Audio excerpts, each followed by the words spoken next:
Good morning, cricket fans, and welcome to a thrilling under 19 showdown here at the National Cricket Centre in Trinidad. I am Tanfred, and alongside me today is Sachin Balkisoon, and we are in for a treat today. Yes, Tanvir, these young ladies are showing us that skill, strength, and smarts know no age or gender. It's the CWI Rising Stars Women Under 19 Regional 2025. Who's playing for Trinidad today, Tanvir? Today we have captaining the side will be Brianna Haricharan. Vice captain is Amrita Ramtahal. Then we have Kanika Kasar, Sakia Harilal, Samira Naidu, Christina Naipal, Jessica Orozco, Sian Ramnarayan, Tamika Pagu, Chelsea Sukram, and Kira Superville. And who will be on Guyana's lineup today, Sachin? Well, the captains is Lauren Williams, and the vice captain is Crystal Durant, followed by Sonette Belgrave, Tia Isaacs, Danielle Manns, Latoya Williams, Jada Frazier, Daniela Hicks, Brianna Samaru, Rebecca Chelto, Chiana Barkoye, Devani Kiram, and Trisha Hardat.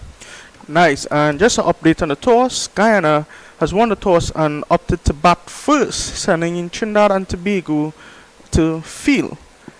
Now, both teams had really decent and positive games last couple of games. What do you say, Sachin? Correct. Tuesday, Trinidad is coming off of a huge win against the Windward Islands, I believe. So let's see if they can keep that momentum coming up into today. Guyana also having a decent season. Alright, and if you just take a look at the screen here, we will see the positions so far. Leeward's on top with 12 points, Barbados second with 12 as well, Jamaica 10, Trinidad and Tobago 8, Guyana 4, and Windward's 2. So today's matchup is very important for both Trinidad and Guyana, as Guyana looks to slip into that 4th position. Well, as you can see in our 1 and 2 place right now on our net run rate here, Leeward Island just barely getting over a few points in Barbados. So right now Leeward Islands are in number 1, but it's going to be a battle for that 4th position right now. Let's see who's going to move up and go further in the tournament.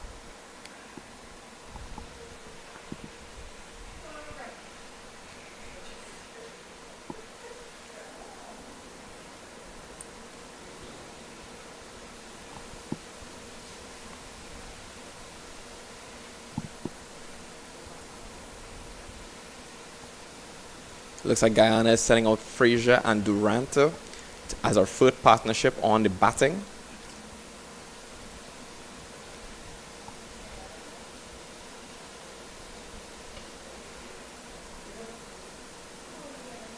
See some spirit off of Trinidad and Tobago's team as they set up onto the field.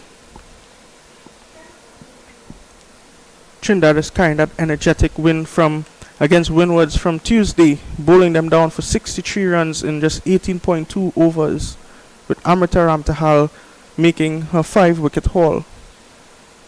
Oh yeah, that was a great day for bowling. Can't forget the partnership between Miss... could you remind me of the partnership that went along? It was Miss Naipal and... Miss Naipal and Miss Ramtahal, 19... Ramtahal, yes. And 19 runs from Ramtahal, not out. And they carried that entire game with just that one partnership. Really quick deliveries, really good. So let's see how they keep that energy flowing into today. And opening the bowling, no doubt, is Amrita Ramtahal. Just off of that 5 wickets. She's looking to come in today fired up and ready to keep that streak going on.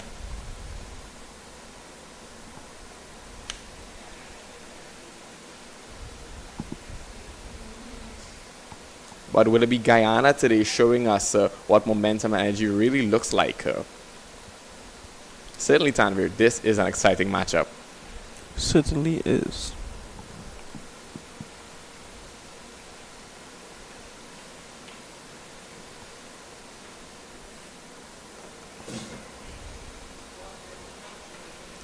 Guyana starting off strong, getting that 1 run in there.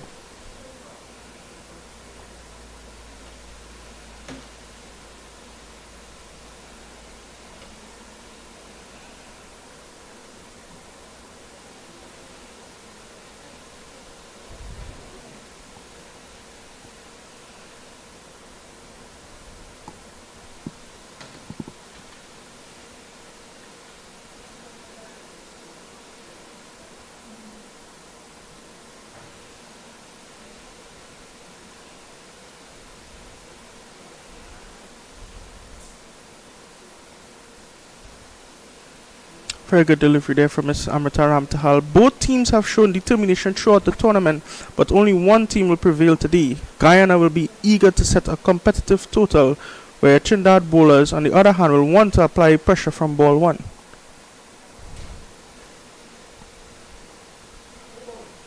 It's going to take confidence and skill to master this game today.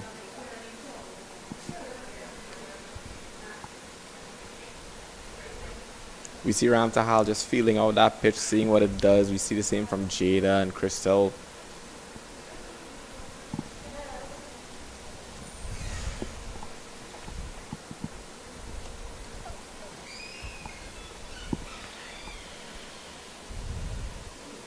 It's in the air.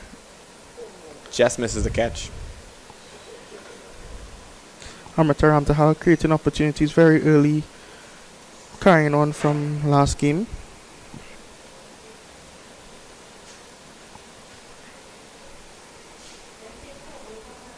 Let's take a look at that replay there. It's pulling just short of a length, not fully timed properly, and just fall short of the fielder. Wide delivery signal by the umpire.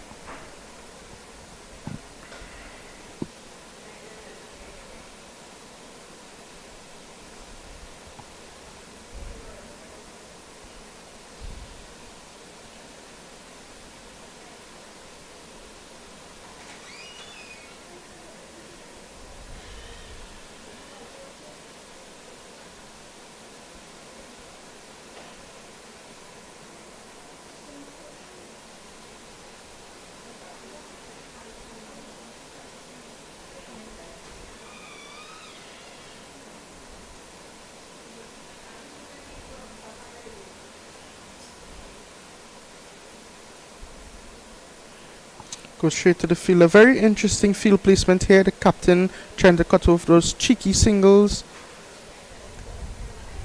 You can see Frazier adjusting her stance there. Subtle details like that speaks volume about how locked in she is on the ball today.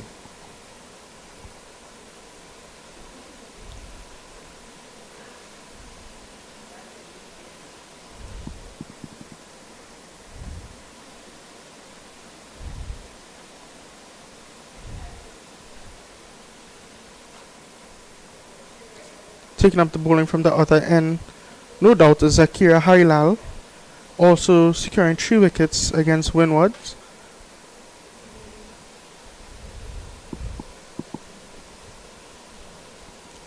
Well, from Trinidad Tobago, this looks like a winning opening bowling session here. Crystal Durant is now up to face against Zakira Harilal. Well played by Crystal Durant. Just getting the defense there on the wicket. Now, every bowler has their own rhythm. Some of them walk with fire, others walk with confidence. That's just the beauty of cricket, man. And what quiet bowlers that we have here.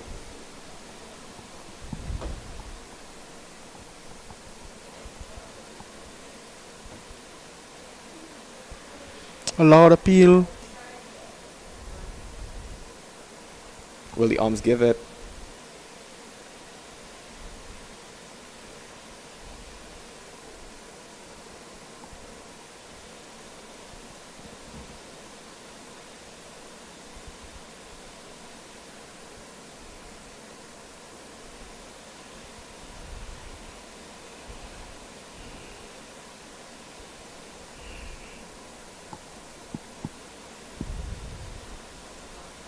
Yeah, no time here. I don't think the arms gave that.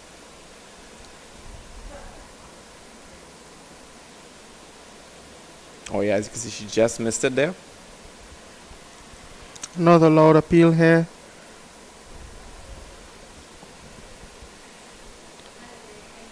Good tight line and length here by the Trinidad Pacers, not giving anything away at this point in the game.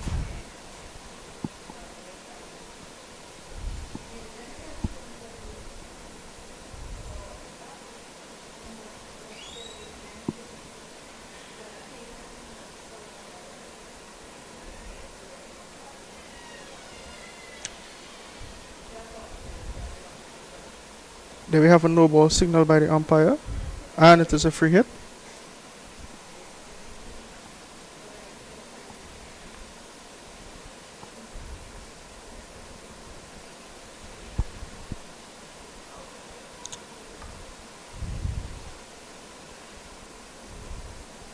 Guyana almost going for that run there, but the fielding from Trinidad Tobago was just too quick for them.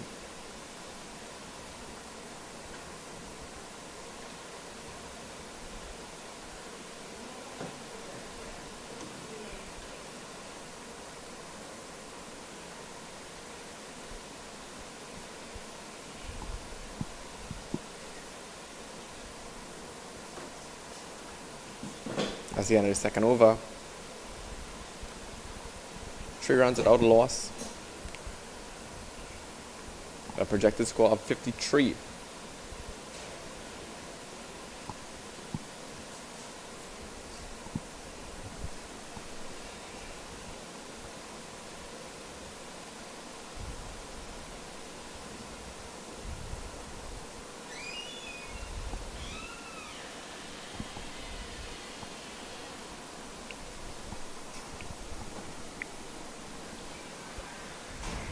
A lot of appeal there. Can I get a replay on that?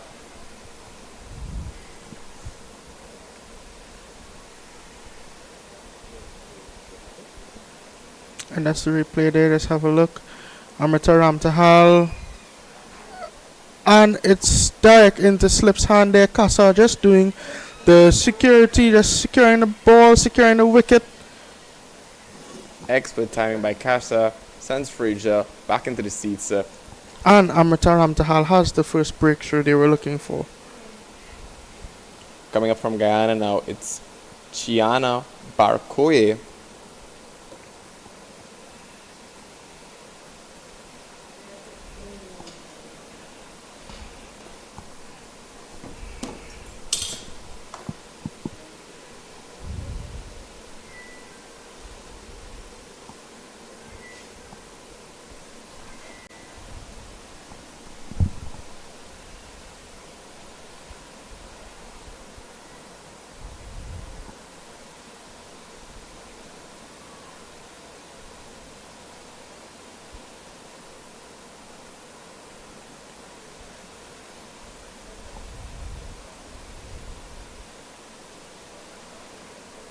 Well played there by...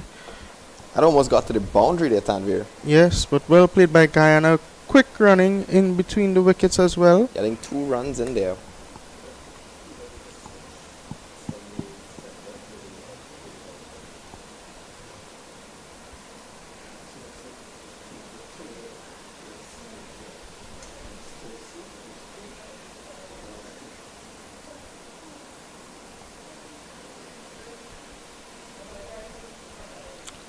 Kinda looking for the run, but just can't take that with Trinidad fielders there. Guyana here playing some beautiful shots from Guyana.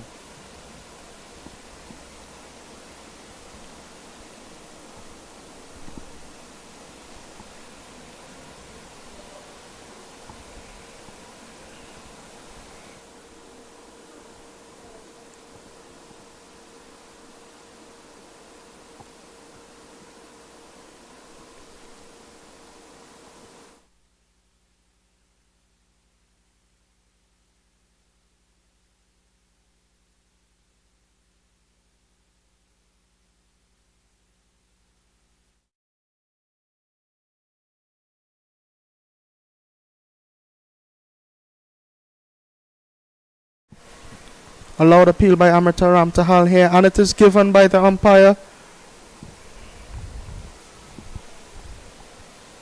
Have a look at the replay there.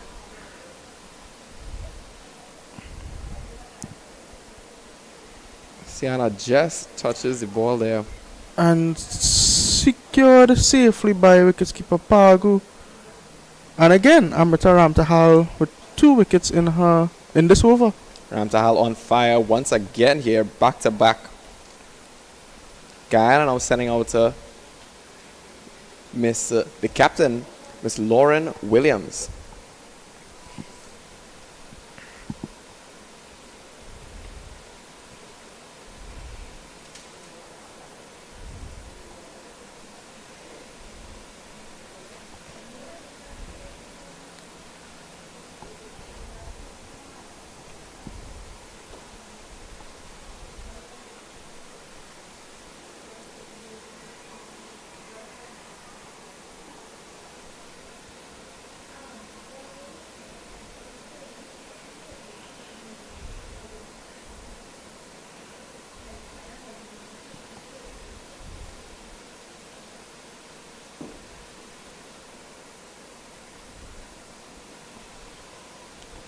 Very good delivery to end the over.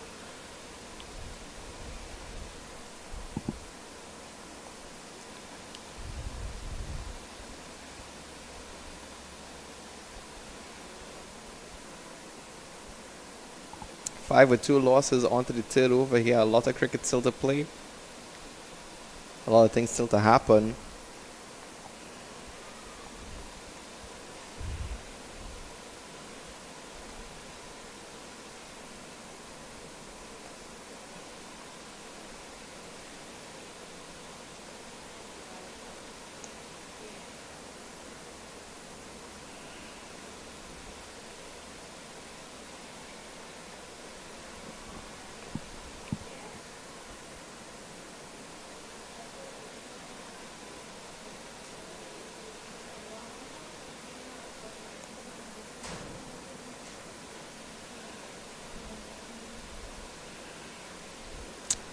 Trinidad fielders are applying the pressure early on here.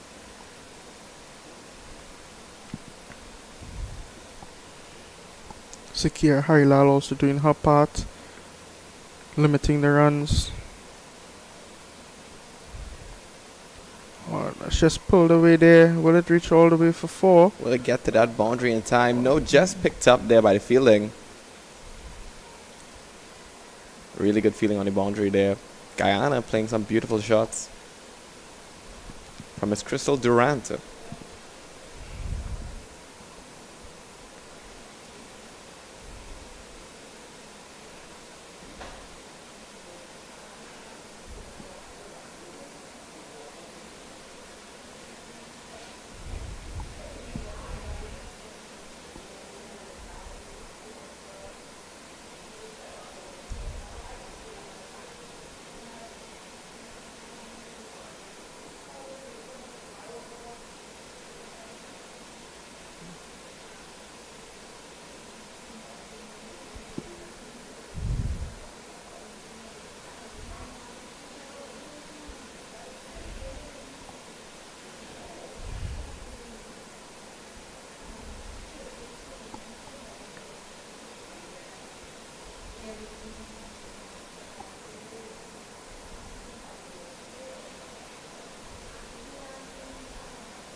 That's the end of the third over.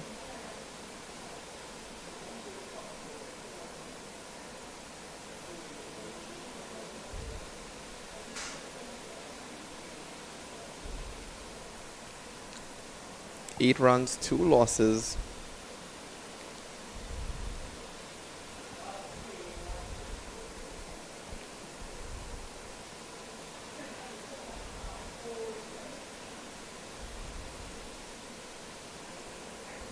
Amrita Rantahal with an economy of 4.44.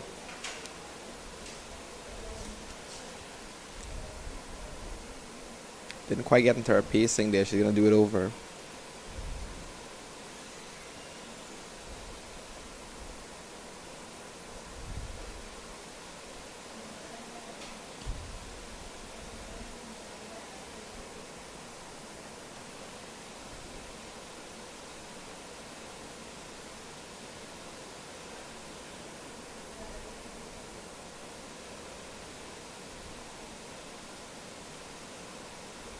And she delivers full and straight.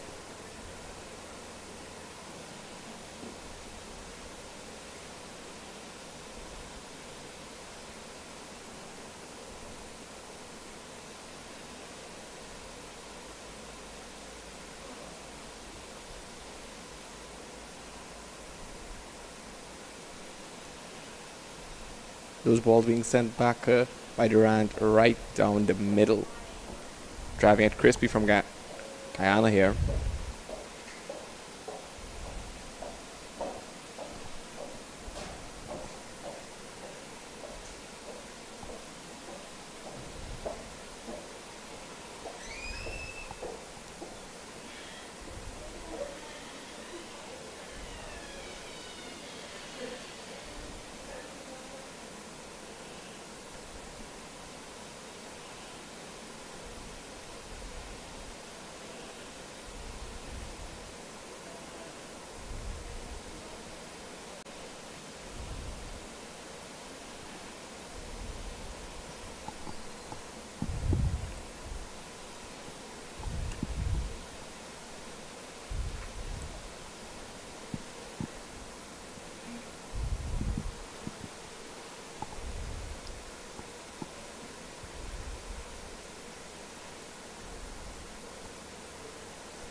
clean connection there.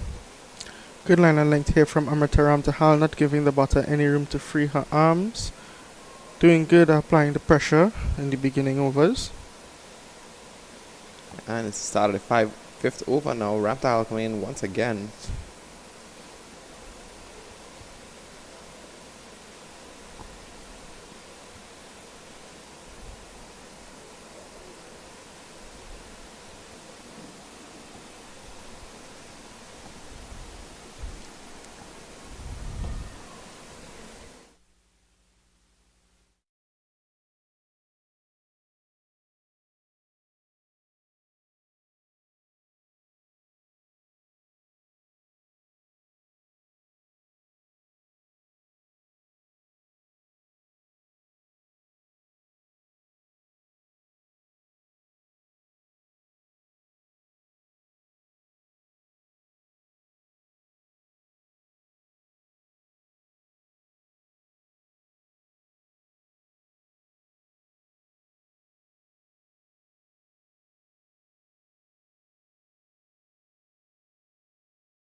Oh, that's a shot there by Guyana.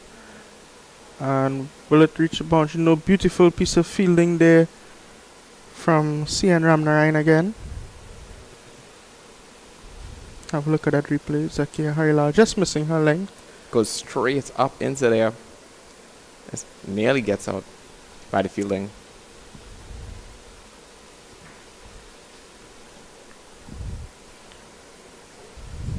Guyana looking to build a strong partnership here.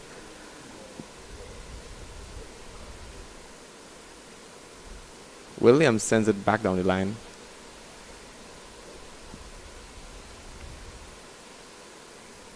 Just 2 runs from this over so far.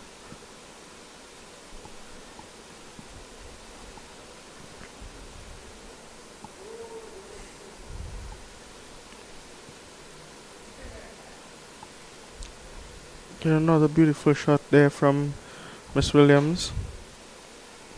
Harry bowling with good control there.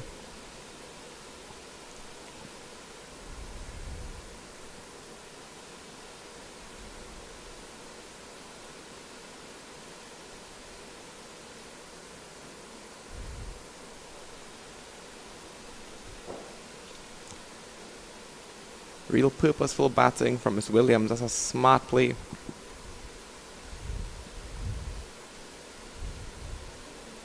And we're into the 6th over.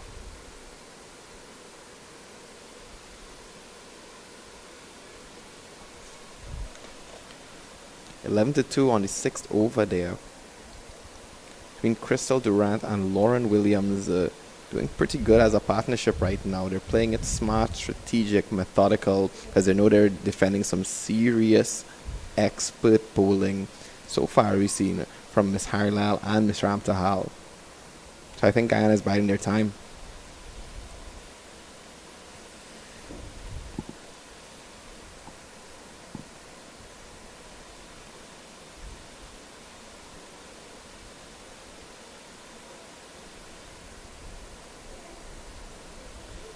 Just caught out by the wicketkeeper there, Pagu. Run up again. Angled off there.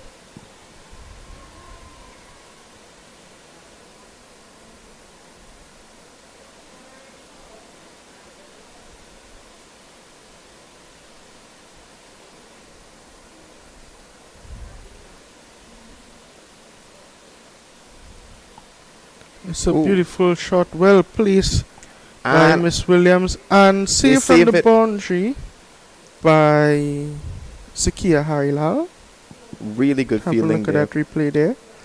Perfectly timed, well placed between the gap of the fielders. Save just in time inside the circle there, just in time, nearly there. Tobago gets the save.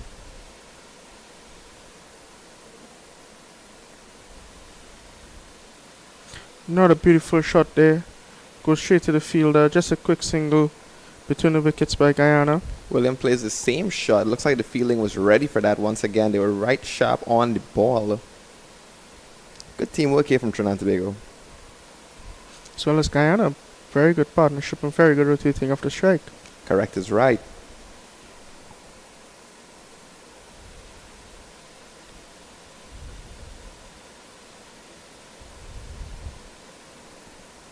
Amrita Ramtahal just keeping that line and length just outside off. Forcing, maybe want to force the batter to maybe edge and go straight to Kasa. See Durant adjusting her stance here. I think she knows what's happening. She's looking to play a better shot.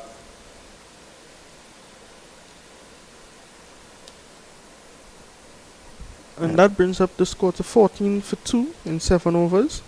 Guyana picking up the pace right now. Durant and Williams making an excellent partnership as they defend this bowling.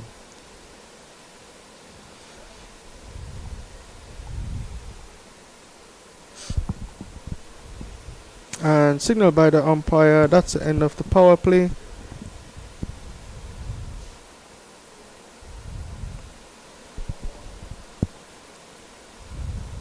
Coming to bowl now is the captain of Trinidad and Tobago under 19s women, Brianna Harry-Charan. Right hand leg spinner. She'll be bowling to Miss Durant.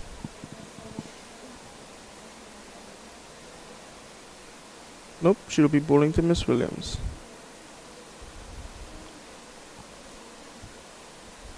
Guyana Hydra with an average of 19.1.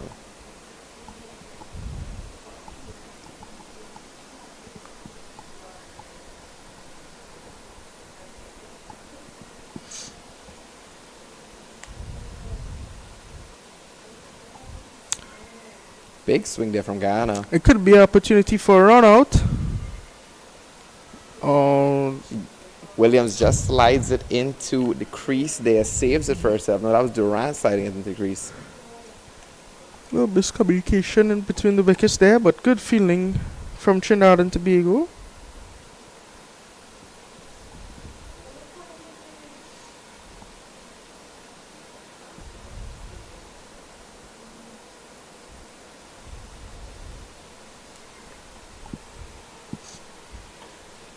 Williams sends it right back to Miss Harcharan there.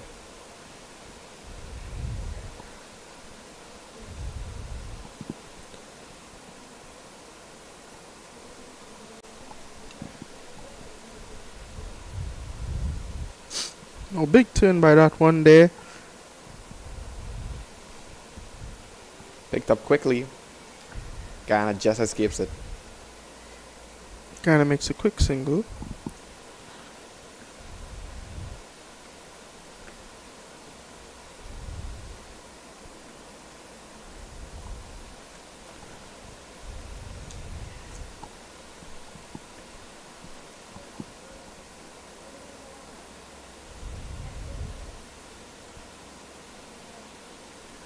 And beautifully bowled there by Brianna Harry-Charan, picking up another wicket. And that time it is Crystal Durant who will be going back to the pavilion.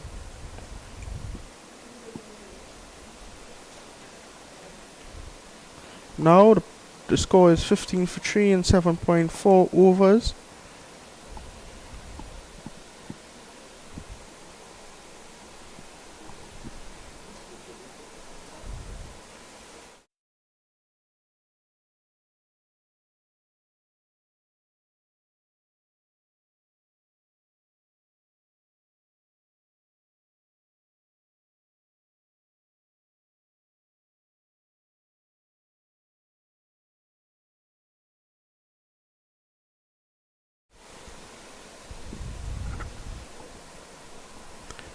Have a look at the replay there.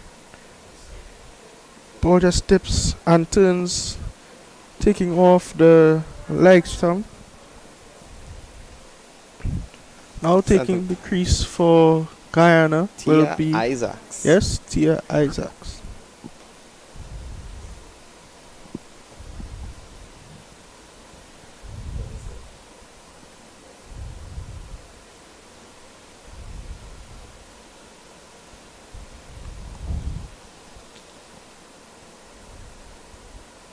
Guyana Hartran lining up a delivery. Runs in straight down the line. Just going a little wide, but picked up by the batter and will get a single there. Good throw from on the boundary. Williams just getting that off the edge of the bat there with a big swing.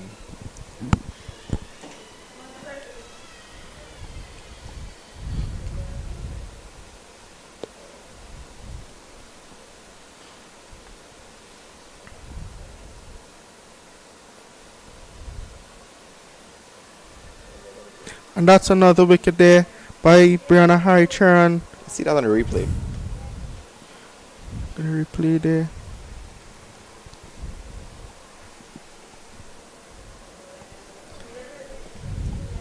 Just tips last minute and off goes the bails. From this angle, I don't know, Tanvir, but I don't know if it came after the swing and it went up into the bails. Nope, the ball dipped just in time, getting under the bat, taking off the bails. Wow, beautiful wicket from Miss Harcharan. Yes, 2 for 2 in her first over. And 16 for 4 in 8 overs. You see that Trinidad is carrying this momentum from their last game into this game, and that will bring Kanika Kasar into the bowling attack, replacing Amrita Ramtahal.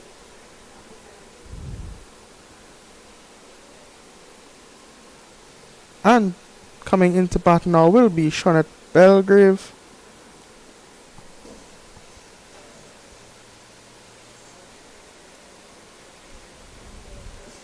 Tia Isaac will be facing Kanika Kasar at the beginning of this over. Belgrave and Isaac's new partnership in for Guyana. Let's see if they can make those runs in and bump up that score. At 4 wickets down, they need to have create a foundation here for Guyana, as their projected score is just 70 at this moment. Guyana has to have a really good plan of attack at the moment here, defending Trinidad and Tobago's prestigious bowling as we're seeing over the past 2 games here. Let's see what Casa and her Yorkers could do today. She gets the run up, comes in straight down the line. Oh, beautiful delivery, just keeping it back of a length there. Smart field placement by the captain, Harry Charan. Looking to force the batter to go into the offside shot, and Kanika Kasar doing her part on keeping that line and length outside of off.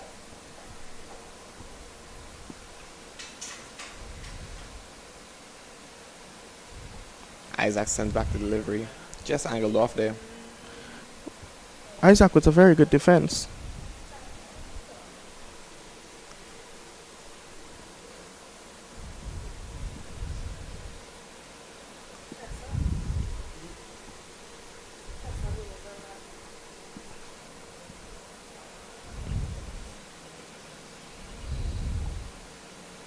A wide signal by the umpire.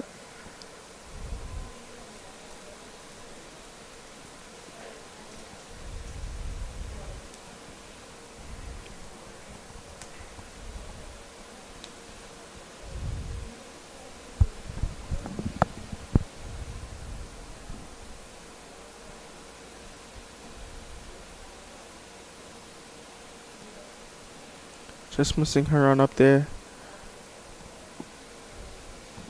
See Guyana getting eager to make those big hits off of them. Isaac's adjusting her footing, adjusting her grip a little bit better to accommodate Kassar. That's an intelligent play from the batting right now.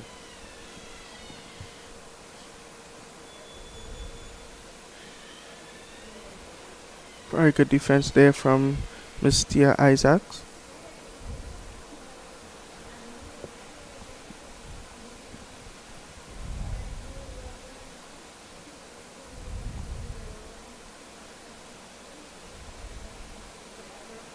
Very good defense, even though she wants to play those big shots, and you can see that she's eager for it too. She's choosing to do that defense. Beautiful once again. The smart cricket Guyana is playing at this point, because they are under pressure to get some runs, but they are also defending their wicket. They seem to be coping with that pressure perfectly right now. Look at the non-striker keeping observation on the field, keeping a sharp eye out there to make that run. It's Beautiful. a shot there, and the single was not taken. And I'm not taking that single. And we can see Isaac has some power in there for Casa. She looks ready for it.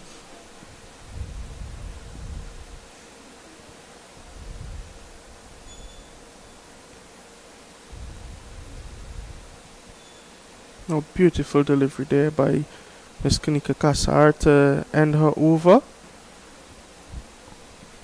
Good defense from Guyana there.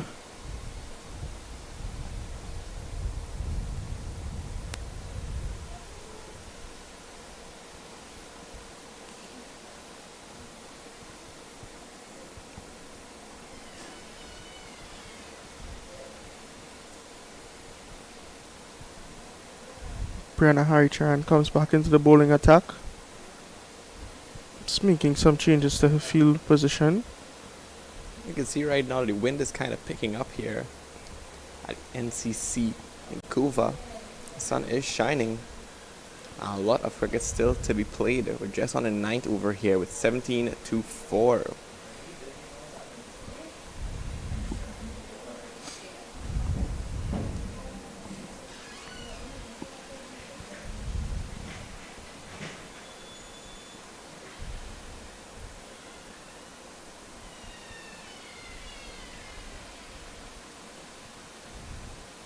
And that's a really good breakthrough there by Brianna Harichan as she gets Shawnette Belgrave 4-0. Another breakthrough made by the captain to start her over with another wicket.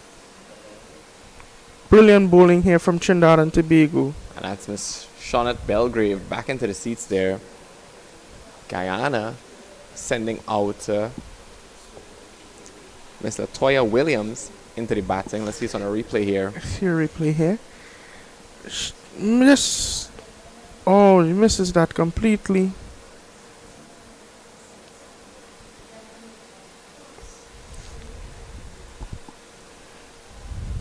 Guyana just missing the timing there. As the score jumps to 17-5.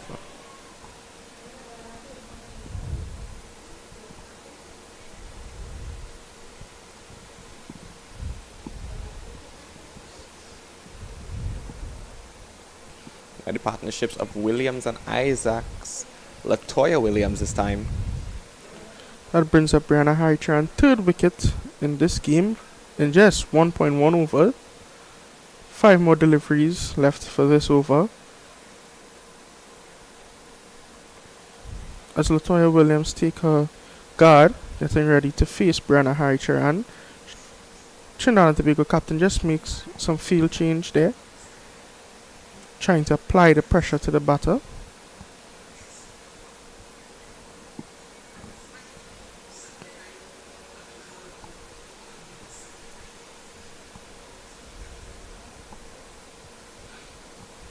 Harichan coming for our next beautiful delivery here. So wide delivery. Bowling from Trinidad seems to be hunting those wickets out this season today. This season and today. Brianna Harichan just changes her side from over to around. Oh, well played there by Miss Williams, showing a strong defense.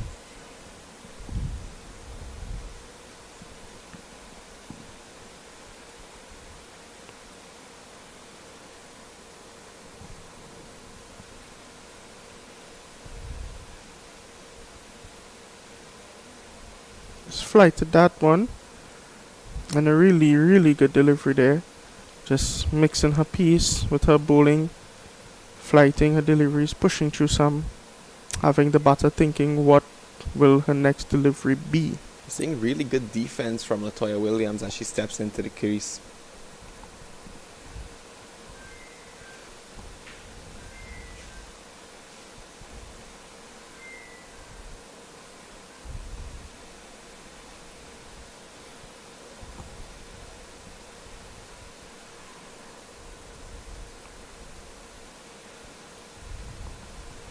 high energy here from Trinidad Tobago on the field right now. The girls are cheering each other on as Miss Harry-Tran sets up for another delivery. It's a little flight there, a little too much flight there. Ooh, Guyana takes a big shot. It goes over the boundary line. That's a 4 for Guyana inside there, made by Latoya Williams. And this brings up the first boundary of the game. Have a look at that replay there. Brianna Harichan just slightly misses her length. A little too much flight and pulled by Guyana all the way over the fielders for 4 runs. Into the boundary. Beautiful high shot there from Latoya Williams. Beautiful shot for Guyana.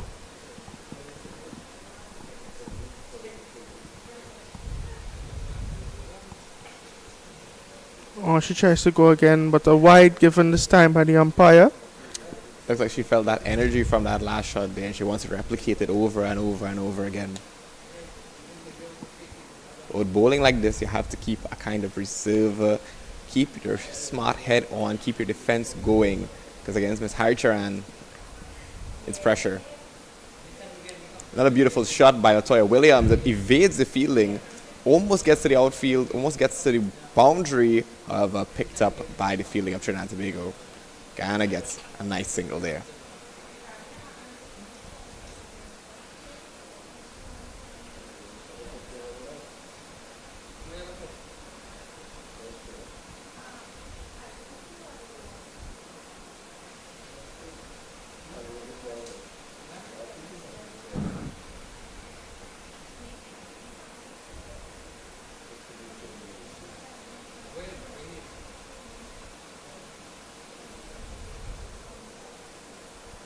Small shot here. Will it be a run out?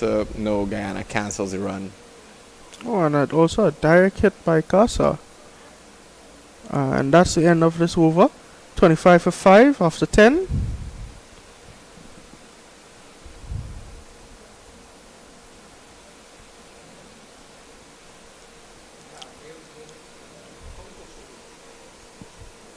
Projected score of 88. This partnership we're seeing a little bit better from Isaacs and Williams here. Picking up the pace a bit for Guyana. It's a bit overcast right now at the National Cricket Centre.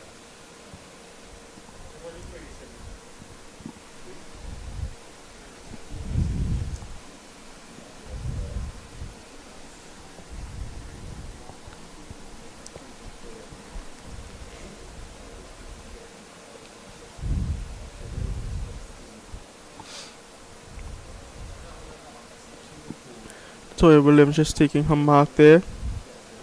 Kanika Kassar comes back into the attack, bowling her first over for just 1 run.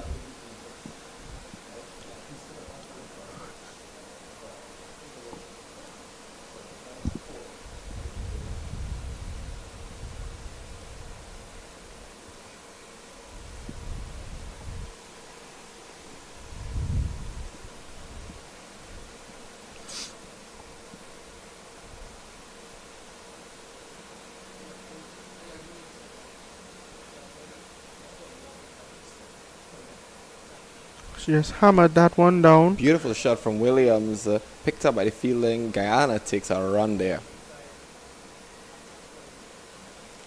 Just nicks it here. Let's see that again. Kanika Kassar hammers that one down. She still makes connection to the ball and she calls for the single. Missed by the keeper there.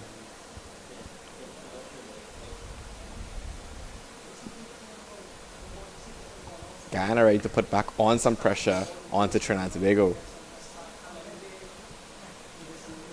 See Casa gauging up her shot. She is ready.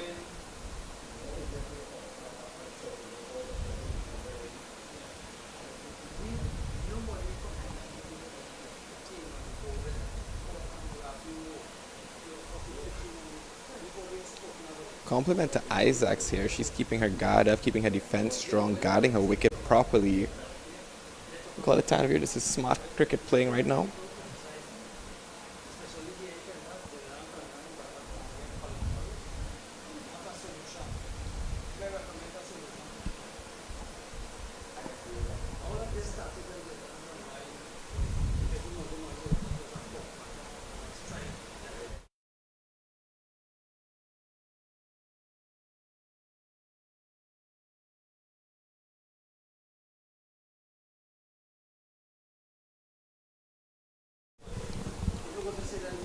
Casa on the run up, straight on the line. Defended by Isaacs.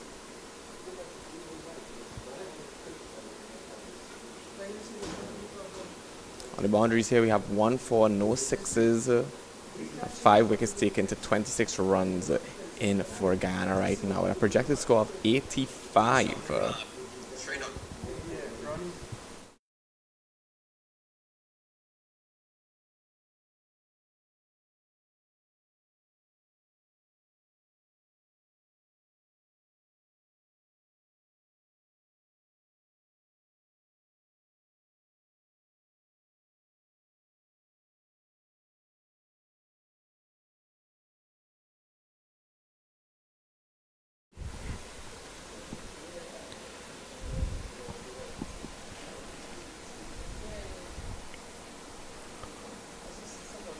That delivery there just slips Casa.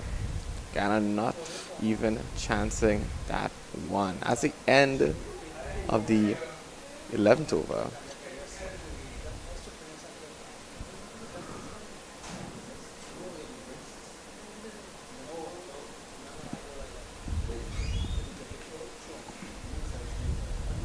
Isaacs and William discussing the strategy as they're going on to keep taking in those innings. What does Guyana have cooking up for Trinidad and Tobago right now?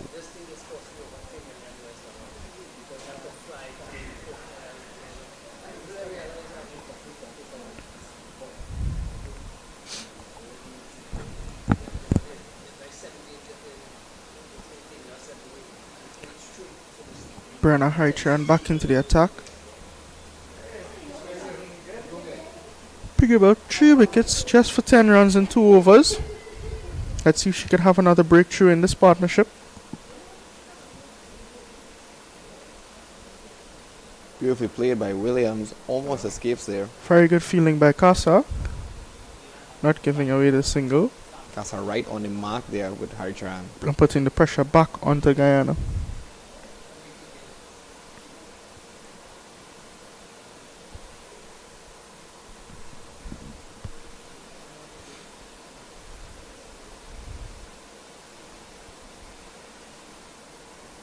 Feeling right on tack there, but Latoya looking to get those big shots in. You see her stance, see how ready she is. She's trying to cash in on the spin. Try to make as much runs as she could off of it. She's probably not just timing it at this moment.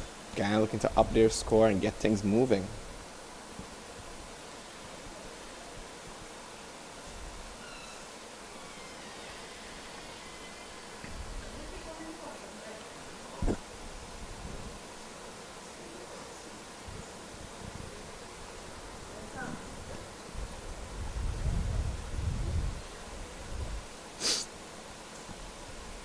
Brianna Harichan really gauging her wicket at this point. As you can see, she's fired up, she's ready, she's coming in hot, and goes a little high again. Guyana taking that run inside. Will it be a run out? No, it almost happens.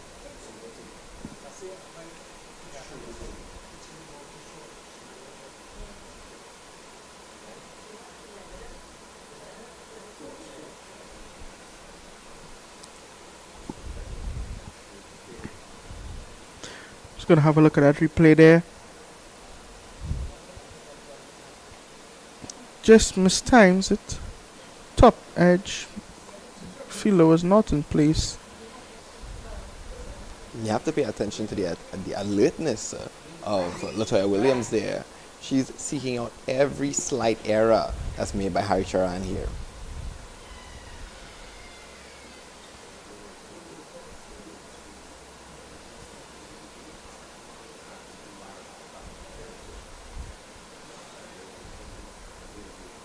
We see the subs and the umpires just waiting there.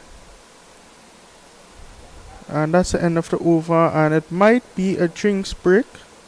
Is it? Yes, it is a drinks break. So for 6 extras in this entire innings, the score is 27 for 5 of 12 overs. We will be right back with you when play resumes.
As we resume play after the water break, after drinks break, we have Samira Naidu replacing Miss Kanika Kasar. Latoya Williams on strike. You see Samira Naidu just getting ready to bowl there. Wide signal by the umpire.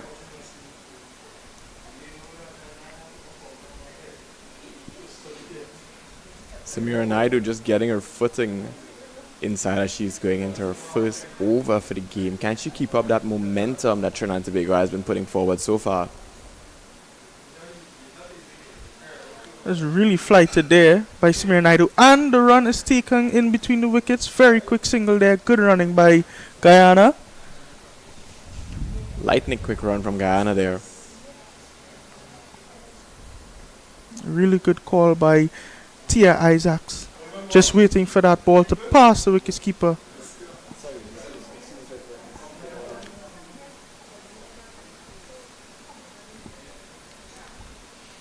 A slight field change there by Samira Naidu.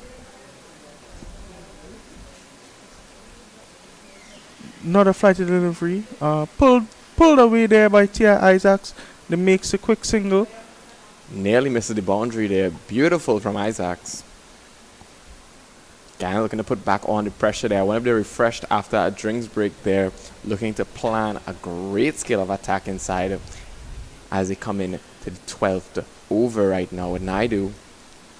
She gears up for her next delivery.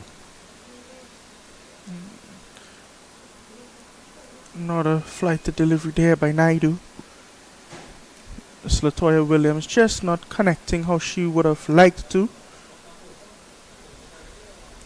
You see, she went for that swing, almost got kind of choked up the ball there. Not necessarily what she was looking for. Oh, wide delivery. Signaled by the umpire again. Samira Naidu needs to find her line.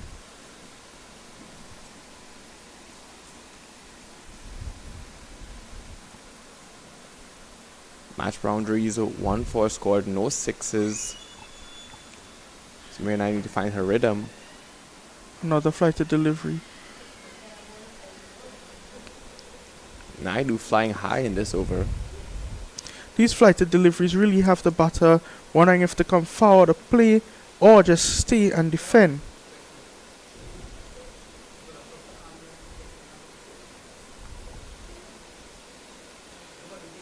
Oh, brilliant shot there, but picked up by Amrita Ramtahal.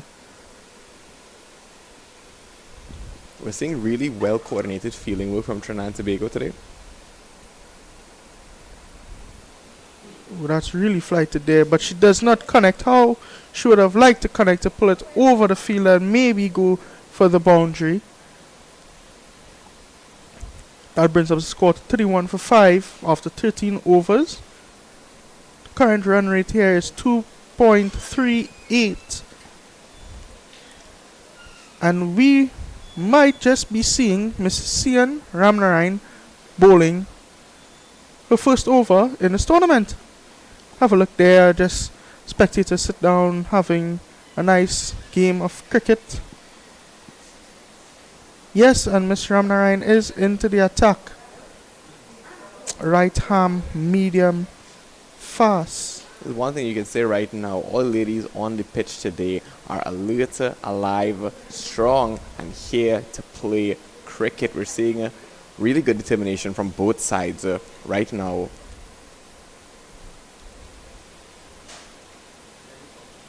Let's see what Miss Ramnarayan has in store as she goes into her first over here.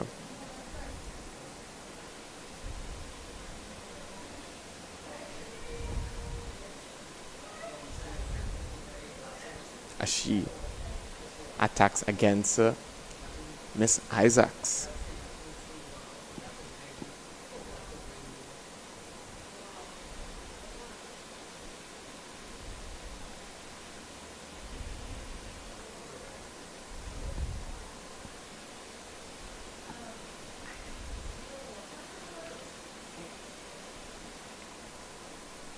Just evades the wicketkeeper there. Guyana gets a run inside. And a wide signal by the umpire. see Ramnarine checking herself, getting herself into a gear, looking to make those perfect deliveries, looking to get some wickets for our team Trinidad and Tobago.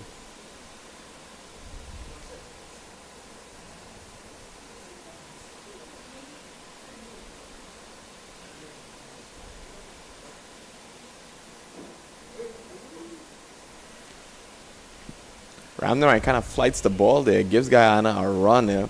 Looks like she's not really finding her rhythm in her over here yet.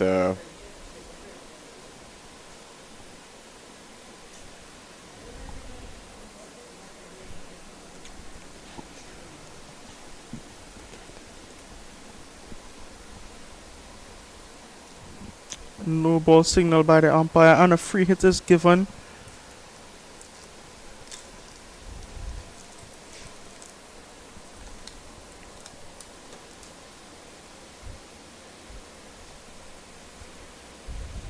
Williams just skins it off the tip of the bat there.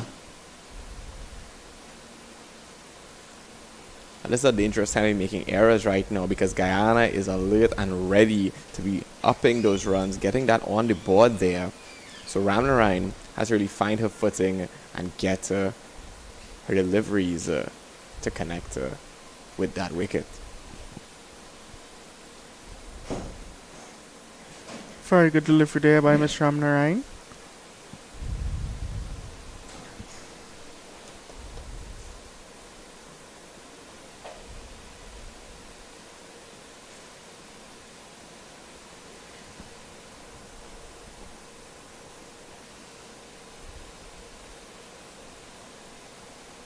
And Williams, big shot there. Doesn't take the run from Guyana.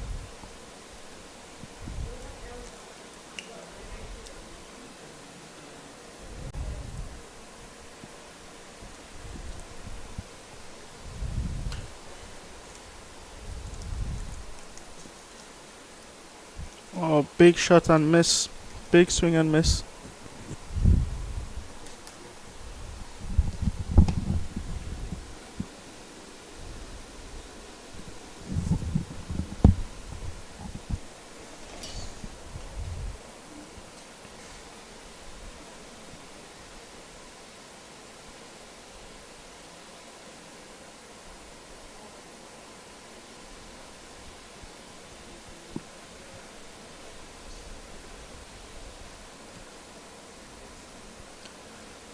Miss Ramnarine recalculating as she's getting into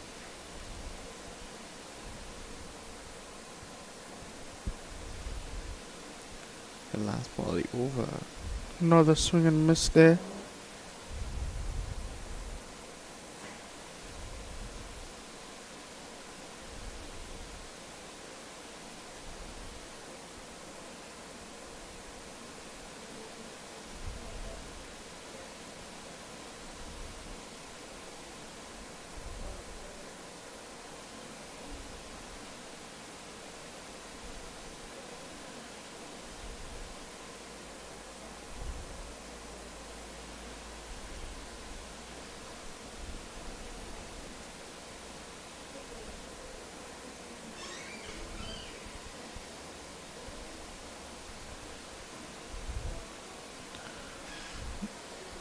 We are seeing here Miss Ramnarine has finally gotten her rhythm. And that's the end of the 14th over there. You see Miss Ramnarine kind of changing up the rhythm of the bowling here. See some spectators having a good watch of cricket today. Sun is shining. The breeze kind of dying down.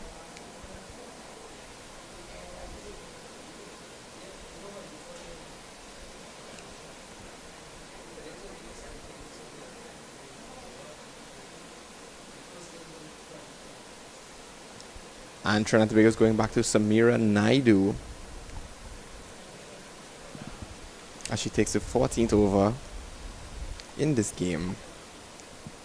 Still running a partnership for Guyana is Tia Isaac and Latoya Williams.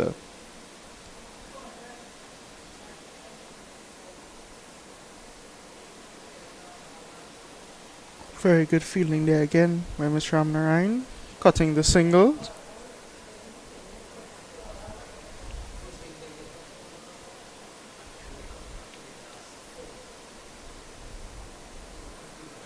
And a loud appeal there for stumping and not given by the umpire. Miss Naidu looks like she's getting her footing, her rhythm into her over here, throwing some more confident deliveries.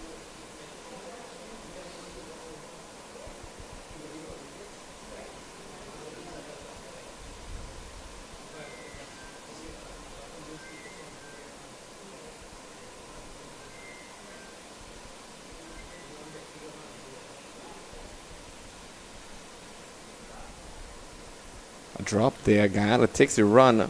And now another loud appeal here and not given again. Guyana is just too quick between the wickets. We're seeing really good partnership here from Williams and Isaacs.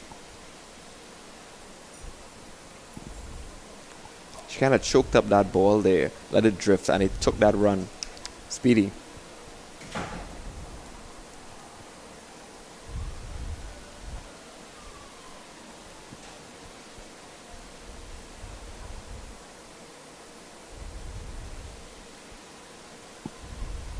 Just a little field change there by Samir Naidu. Bringing in the fielder.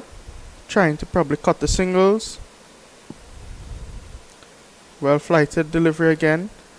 Connects, but does not take the chance taking the single.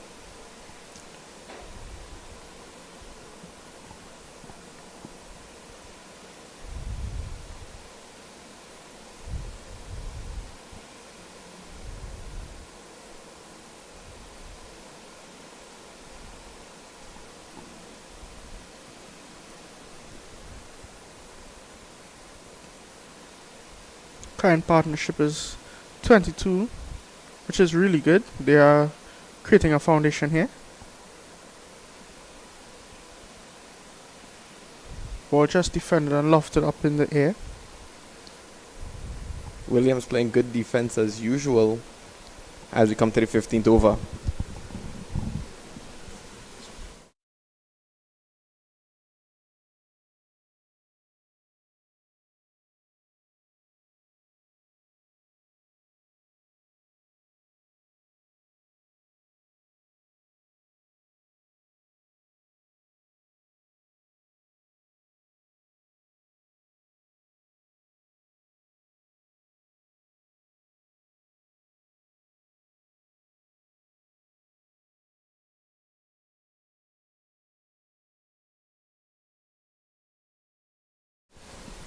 Yeah, so back here, and it's Ramnarine to continue from the southern end. So far, she'll bowl that ball over, just conceding 6 runs. Not a bad start from her. She's a bit quicker than expected. Seemed to be coming off the pitch quite quickly. This one is driven straight to the fielder at cover, and there's no run. So that's a run, a single in the end. So that's Isaac moves to 5, 40 for 5 now. Remember, the 5th wicket fell at 17. So this is an excellent partnership, an excellent recovery here. Is exactly what the Guyana team wanted in terms of to put a decent total on the board. So Ramnarine continues. This one wide outside the off stump. Seemed to be inside that guideline and not signaled wide by the umpire. Guyana now looking strong with this partnership as they go along here. Ramnarine seems to have found her footing. As you see, she bowled a few wides in her last innings. However, in this over here, she seems to be more alert and steady for them. Yeah, excellent. Totally agree. This one, as you mentioned, wide. Well, she seemed to bowl a wide there, and that's probably just striving for a little extra pace. She seemed to be a bit quicker than expected, which is good, but just probably striving for that little extra pace and just pushing it a little bit wider. But that's not bad. Just need to, just probably temper it a bit. Try to just get it outside the off stump and see what's happened. You have to give credit to the keeper. Keeper has done an excellent job thus far behind the stumps. We've seen great teamwork happening right across the game today. from Trinidad and Tobago, and even from Guyana with this partnership, bro. Yes, that's a wonderful partnership, and it could be a talent partnership in the situation of the game, considering, as we mentioned before, they were 17 for 5, now 41 for 5, and this is really good. We saw this one is just punched, but straight to the fielder at backward point. And we saw in a couple games before, Isaac has really shown her qualities as an all-round player. She won the match for them with 3-4s against the Windward Islands in UE. That was their second match. This one is down the leg side, wide, past the keeper. It's going to go down. The fielder does well at that third man boundary, and they get through for singles. It's a single and a wide. That's 2 more to the total. That was almost a near escape into that boundary for Guyana there. They would have loved that, but Trinidad and Tobago is right on tackle once again. Talking about that collaboration, that teamwork that we've been seeing from Trinidad and Tobago. Yeah, excellent. It's Ram Narayan again. This time it's guided nicely, and that's an excellent run in there, you must say, by this pair of Williams and Isaac, because it was just guided backward of point, but the fielder was a bit deep on the circle, and they had enough time to get through for that single. So excellent from Williams there in calling Isaac through. I would say so. That's a risky call there, but Guyana is taking those risks and making those runs. Well, it's risk for reward here at the moment. They need to get to runs. It's not just a matter as the over comes and at the end of 16, it's 44 for 5. But it is not just a matter of batting the overs now. Yes, you want to bat out the overs, but you want to score runs. And the only way to score runs, boundaries are hard to come. You have to give credit to the bowlers. They're bowling really well. But you have to put the pressure on the fielders in those quick singles, force them into an error, force them into throwing the ball wide. You can get an overthrow. So this is exactly what they want to do. So the partnership is building nicely. The boundaries are hard to come, but they are running well between the wickets, and it's exactly what they need in this situation. Well said, Ronnie. Guyana now looking for the chinks in the armor in Trinidad and Tobago's fielding right now, and they're doing a spectacular job. Yeah, because now at the moment, it's a decision now for the Trinidad and Tobago captain. What am I going to do? Am I going to continue with the spinners?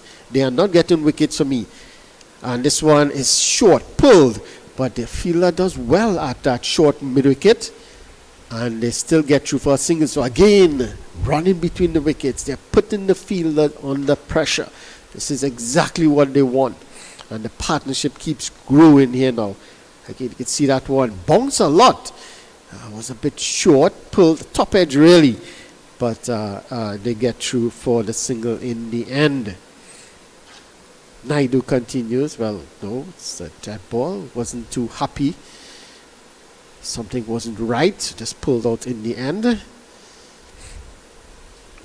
So this is excellent here from the Guyana batters. This one pitched up again. So a lot of flight being given here by Naidu, and that's why she's getting that extra bounce, because of that flight. And it's posing a little problems, some problems for the batters, but they're hanging in there. That's the important thing. They have not lost the wicket in a few overs. Again, just taking a step or two down the wicket is Williams, looking to drive that down the ground. So this is good here. Yes, the bowler is bowling up constant line and length, but she's trying something different to change the line and length of the bowler. Good control there from Naidu, changing up her deliveries there, keeping Guyana on their toes. As you can see, as you were saying, they're kind of that flight that she's getting there is kind of choking up Guyana really close to the wicket there, not giving her that opportunity to make those big plays, those big shots. So. Yeah, again, because of that, it's difficult for them to drive, to play those drives. You have to get to the pitch of those deliveries in order to drive them. So it's two things they can either do. Is you either chip down the wicket to get to the pitch and drive, or you hang on the back foot and play it with the bounce, probably the horizontal bat shots. Again, up in the air. This is lovely from Williams there.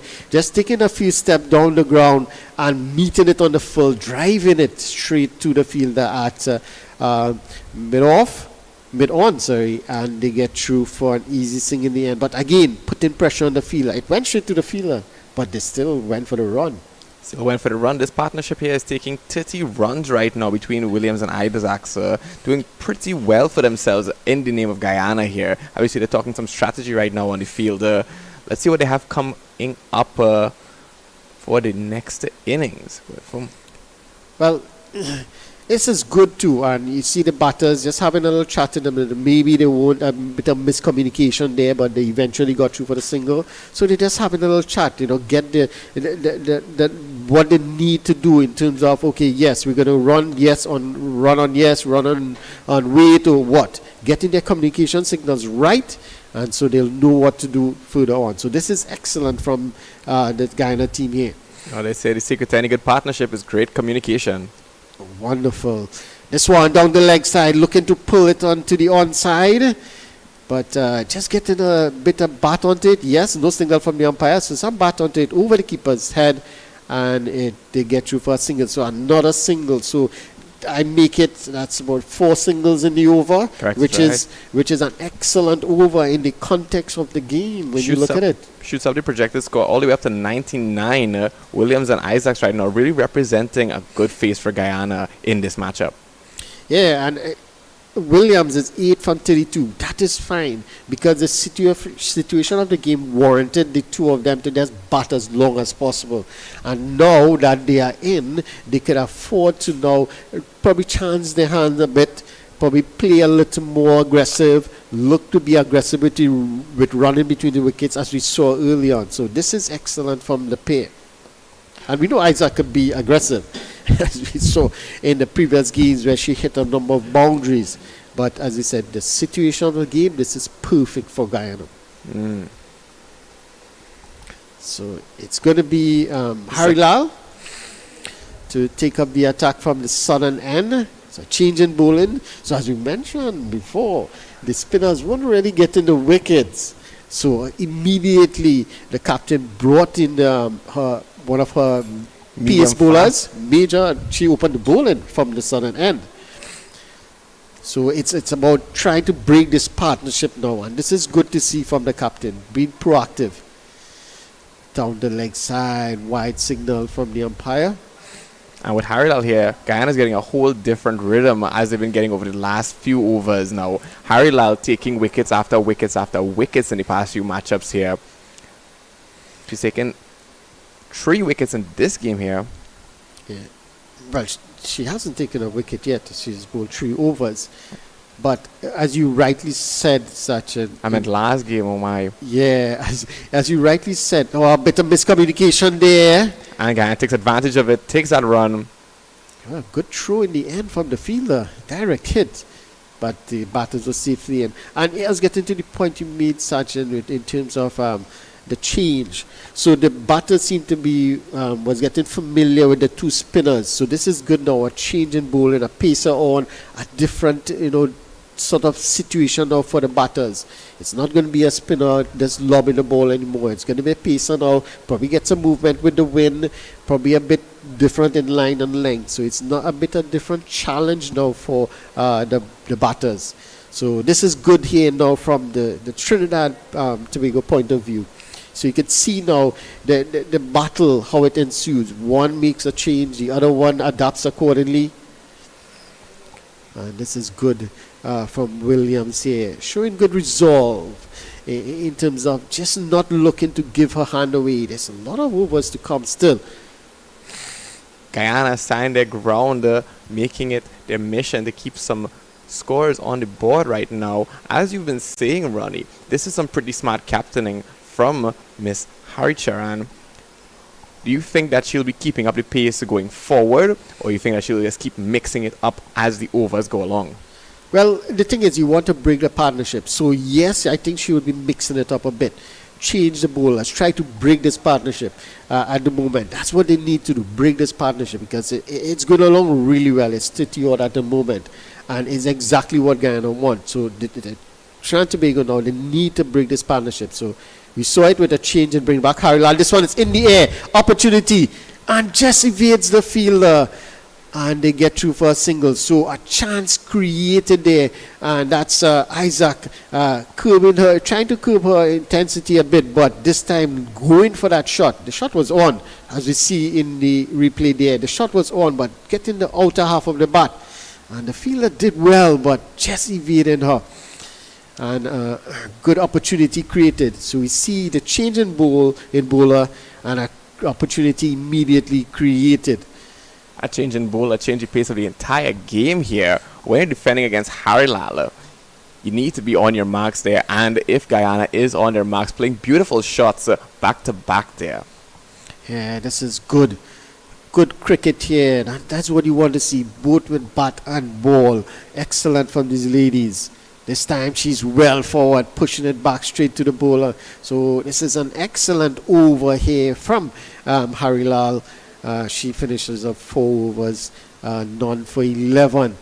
But again, the batters, they have their plan, whatever their plan is. If it's just to bat probably to the 30th over or the 25th over, and then you can look to be a little more aggressive. They have their plans, and they are actually working well together, this pair in Williams and Isaac, to bring their team to a very good total. And give them a chance in the game. That's all they want. You want to give your bowlers a chance, because remember, Guyana, their bowling have been very good. Their bowling have been very good, so they want to give their bowlers something to defend. And if they can get to probably that 100 mark, as we saw the projected score, that would be excellent for them. Well, Ms. Ramtahal up to bat now in the 18th over, keeping the pace on to Guyana, putting up on the pressure. Trinidad and Tobago is out for those wickets once again, putting their best bowlers forward, putting their best feet forward right now. Let's see who can make the play right now. Yeah, so this is good from the captain in bringing back a strike bowler. That's Amrita Ramtahal. Picked up 2 wickets already, 2 for 7 in her previous 4 overs. So she goes back to, that's the captain. That's Haricharan. Goes back to a main strike bowler here to pick up some wickets for her, because she wants to break this partnership. And this is good. This is excellent from the Trinidad Tobago captain. This one is driven down the ground, but straight to the fielder. And that's excellent. So excellent feeling. You have to see the feeling, Sachin. I've been very good so far. Great coordination, great teamwork, great alertness from all ladies on the field today. And not just the fielding, even the batting, even the bowling. These guys are alert, alive, and playing cricket. This one is pulled away straight to the fielder at mid-off. And they get through just for a single. So the runs have continued to score 2-3 runs over, and that is fine. At the moment, the current run rate is 2.86. So scoring 3-4 runs and over, it's fine at the moment. It just keeps them going. It builds a partnership and it takes them closer. You need to set the platform right now, and that's exactly what they're doing. So the final 5 batters could really come and get them to a decent total. This one is a brilliant ball, just outside the off, beating the outside edge, as that was Williams looking to drive that one through the covers. So that's a good comeback from Ramtahal there. This is good from Ramtahal. Just needs to probably keep it a bit straighter. Yeah, so there's a strong wind really blowing from just right to left of your screen. So Ramtahal is bowling really, the wind is blowing the ball across the left-hander. So she needs to probably pitch it about middle and leg and just allow the wind to do the rest. And she's getting a little bit of movement as well, but just allow the wind to help her there. Just an adjustment might really help out Ramtahal as she keeps going on her over, trying to get some maidens, trying to get as little pushback from Guyana as possible, and she's doing a really great job at that, going in to the 20th over here. We're going to the 19th over right now. We can see Ramtahal having a pretty good game overall. She's 8 runs for 2 on 5 overs. as the score goes up to 53 for 5, the projected score of 98. The projected score is going down there, so it looks like Guyana has to keep taking those risks, making that offense better, and trying their best just to get a better and better total every time for the team. Yeah, and you made an excellent point in the projected score going down, and the reason why is because of the two strike bowlers being brought back, the two opening bowlers brought back, and really crammed the scoring. They wasn't allowed to score as freely as they were scoring with the spinners. This time again, Yorker length delivery, which is good from Harilal. Yeah. Harilal now putting pressure even further onto Guyana here. What you're saying, Ronnie, is that the captaincy is giving a really good and intelligent lineup here to Guyana to really apply that pressure on them right down the line. Yeah, they're just putting the pressure back on the batters. Because previously, before Harilal came back, it was easy for the batters, getting easy singles. But now with these two opening bowlers back, put the pressure back on the batters. They're not easy to get singles. This one trying to work it around the pads, got some bat onto it. It went fine to that fielder at short, fine leg. And no signal from the umpire, so that's runs. That's very dangerous shot in trying to play around her pads. But she got some bat onto it, lucky for her. And they got through for an easy single. Now that risk taking from Guyana is serving them pretty well, but it looks like Harilal and Ramtahal came back in and is currently slowing their pace down. Once again, I see brilliant bowling from Trinidad and Tobago in this game. This one again, just outside the off stump, and you could see Williams there. She was probably looking to pull that one, but realizing the length was a bit fuller, and in the end, just standing tall and pushing it back to the bowler. Now that's great discretion that we're seeing from Guyana there. Getting your defense in, staying in your wicket, making your plans properly seems to be vital in this game because it's intelligent bowling and batting back to back in this matchup. Yeah, and this one you can see Harilal there just getting the ball to go across the left hand and into the right hander, and this is good for my because she's bowling really into the wind. The wind is coming across her, and to get her ball to just in the backing, that is excellent because we saw the left hander, that's Williams, was looking to play on the onside, but it sort of straightened on her, and she ended up playing it through the offside. This one is cut away straight to the fielder. And that short cover, and there's no run. We're seeing so much intelligence from both teams right now. Any error made, whether it be through the wind or through the lineup or through any miscommunication happening in the match right now, could really cost a team an advantage, a disadvantage here. As the score goes up to 55 for 5 on a 20th over.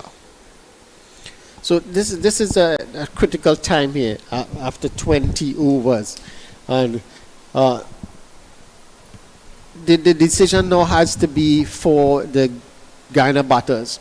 Are we going to play as we are currently, just get the singles, rotate the strike, and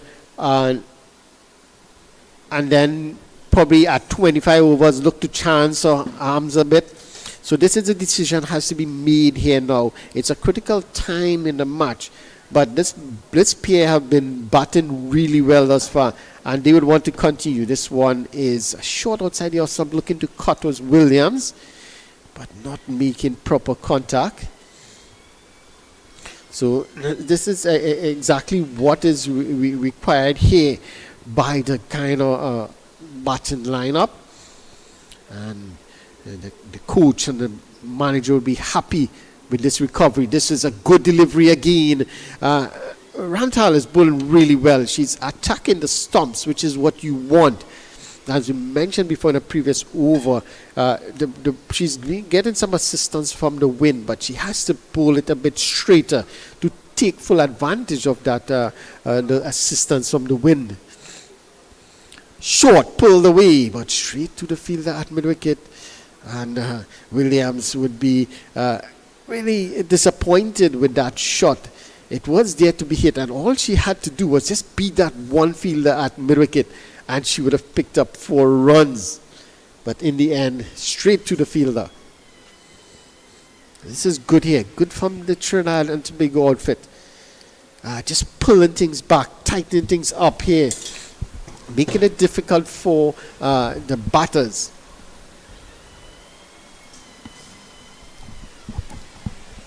Making it difficult for the batters seems to be the name of the game right now for Trinidad and Tobago. Putting that pace on, putting that pressure on seems to be vital to Trinidad and Tobago's assurance. Oh, well, Ramtahal is down. Just slip in at the follow through. Hope she's okay. Seems to be okay. Umpire just having a little chat with her just to make sure she's okay. Yeah, just probably slipping a bit here on her follow through. But you're right, the pace has really made things difficult for the batters. This one is down the leg side. I'll swing at it. It came off the pads. They're going to get a single. Yes, leg by signal by the umpire, but not a bad delivery, but probably a bit too much on the leg stump there from Ramtal. As the over comes to an end after 21 overs, Guyana, the Guyana under 19 women, they are 56 for 5. And digging themselves out from a huge hole. 17 for 5 at one point, Sachin. Seriously, we were seeing some really impressive batting, some intelligent batting from both Tia Isaacs and Latoya Williams for Guyana here. They seem to have a master plan of attack, and they're defending pretty well against Trinidad and Tobago's bowling right down the middle. And you're right, that's an excellent point in terms of they're defending well. So when the ball is there to defend a good delivery, they're defending it. But they're taking advantage of those poor deliveries or those bad deliveries or offline deliveries that has been bowled, and it allows them to get a single or 2 or 3 every over. So it's smart batting, intelligent batting, and it's really serving the team a huge purpose here in terms of getting to a decent total. Both team strategies are on point in this matchup right now. Not just in intelligence, not just in teamwork, but in coping with each other's rhythms, with flows, adjusting, readjusting, coming back in with that pressure, releasing the pressure when ready, getting your little goals in between as you go along, your runs, getting your score up just a little bit. And with Trinidad and Tobago and Guyana, there is no room for error as Miss Haricharan comes in for her next ball. This one is short, pulled away, but again straight to the fielder at that short square leg region. This is the third time for the game that the wicket has been knocked down by the fielding. Sharp fielding from Trinidad and Tobago today. Excellent. That's a good point. You're right. A number of direct hits you've seen from the fielders, and it shows how well they are doing in the field, and it shows that the practice that they are putting in terms of their fielding and in terms of their throwing towards the wicket. So that's good to see. Captain here picked up 3 wickets already. She want to try and break this partnership. And remember, we mentioned this. We said, okay, well, she's going to try to rotate the bowlers because she needs to break this partnership. So we saw 2 overs from Haricharan. She wasn't able to get a wicket. She bowled pretty well, but she wasn't able to pick the wicket. No, the captain has decided, and it's in the air, and that's a wicket. It's exactly what the captain wanted. She brought herself in just to break the partnership, and so she did.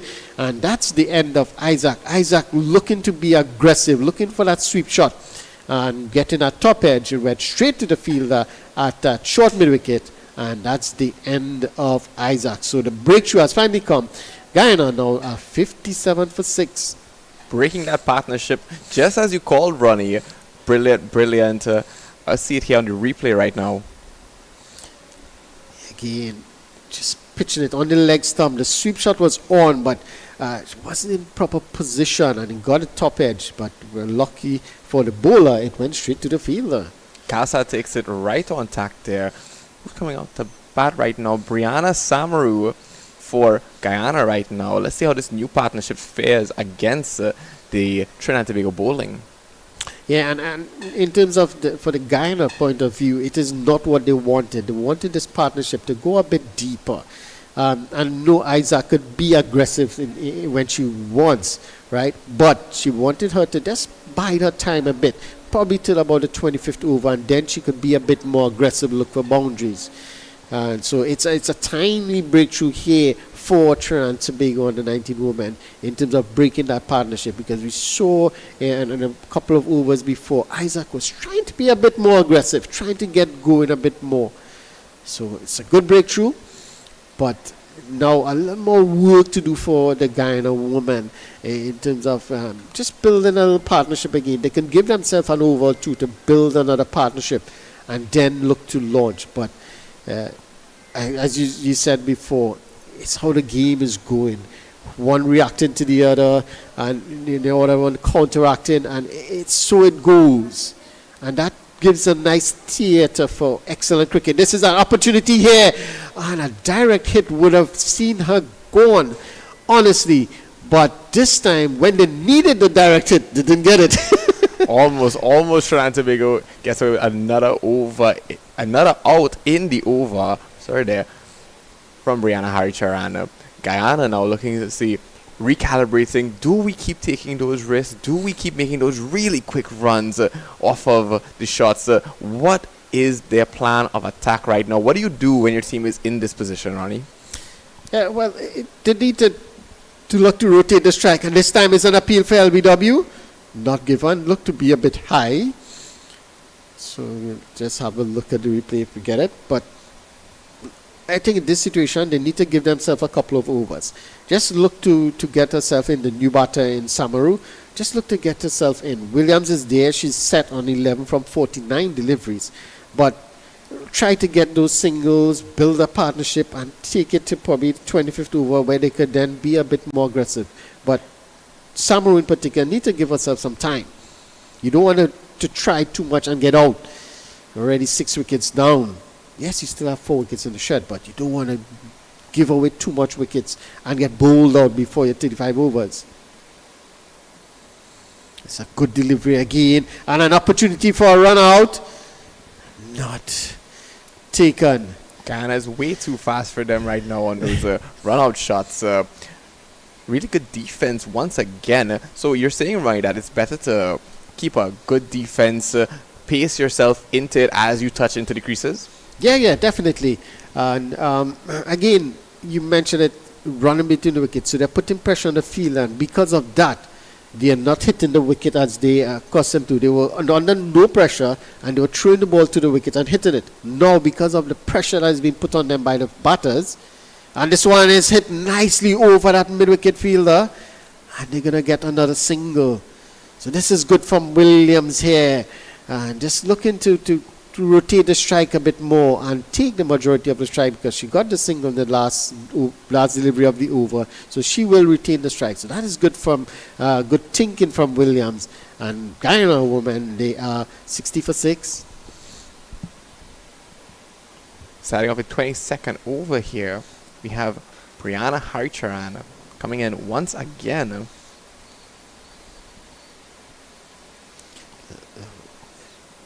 Now, what does Trinidad and Tobago really have to do to keep the score where it is right now? In the last game, they had to chase a score of 64, and, well, they bowled them out last time. So, let's see how Guyana fares with, like, almost something similar as a plan of attack. They got a lot of outs early in the game. They kept the opposing team scores really low. I think that game went to something like 20-something overs, if I'm not wrong, while everybody got outed. Yeah, so that's the thing. They seem to, the bowling in particular from the Trinidad and Tobago team, women team, they seem to pick early wickets. So pick 3-4 wickets, even 5 early on. And then there's a period where it's a bit difficult to get wickets. But that is fine. It's how you work through that period. And this is good here from the captain, Haricharan. We saw her, yes, the spinners wouldn't be able to pick the wicket, and she immediately changed up the bowlers. And that is what you want to see. Thinking on the fly, changing things up a bit, posing different challenges to the batters. An appeal for LBW and given. Well, another one out from Guyana, from my correction here, Amrita Ramtahal on the 22nd over right now. Picking out wickets, as you said, Ronnie, even out into the 22nd over here. Guyana sending out Trisha Hardata into this partnership here. Yeah, so again, it was there to hit. Look at it. It was on the leg. It was a full delivery there to hit, but she just missed it. And because she was in front of the wicket, the ball hit her back foot. It was obviously an easy decision in the end for the umpire. But again, it was a ball that she could have hit easily, but just missed it. So that's the thing. Is if you're bowling straight, as we saw Ramtahal there, if the batter miss, you will hit. And that's exactly what happened. So this is good bowling from Ramtahal here. But again, you can't criticize the batter for what she did, trying to just really score runs. And that's what they need to do. Try to rotate the strike, score runs. But it was a straight delivery that she missed. But again, good bowling change. So again, changing up the bowling, the captain. Immediately bringing back Ramtahal, and she picked up a wicket. What we can see going on right now is really smart, as you said, from Ramtahal here. Now, it could have happened there, but she got too eager for that shot. Do you think that Guyana is getting a bit eager? As you see, they fake a run out there. They didn't go for it. As you see, there's no real margin for error in this matchup right now. Those small miscalculations are costing at the moment. And for Guyana right now, with 7 outs at the moment, how much margin for error do they really have?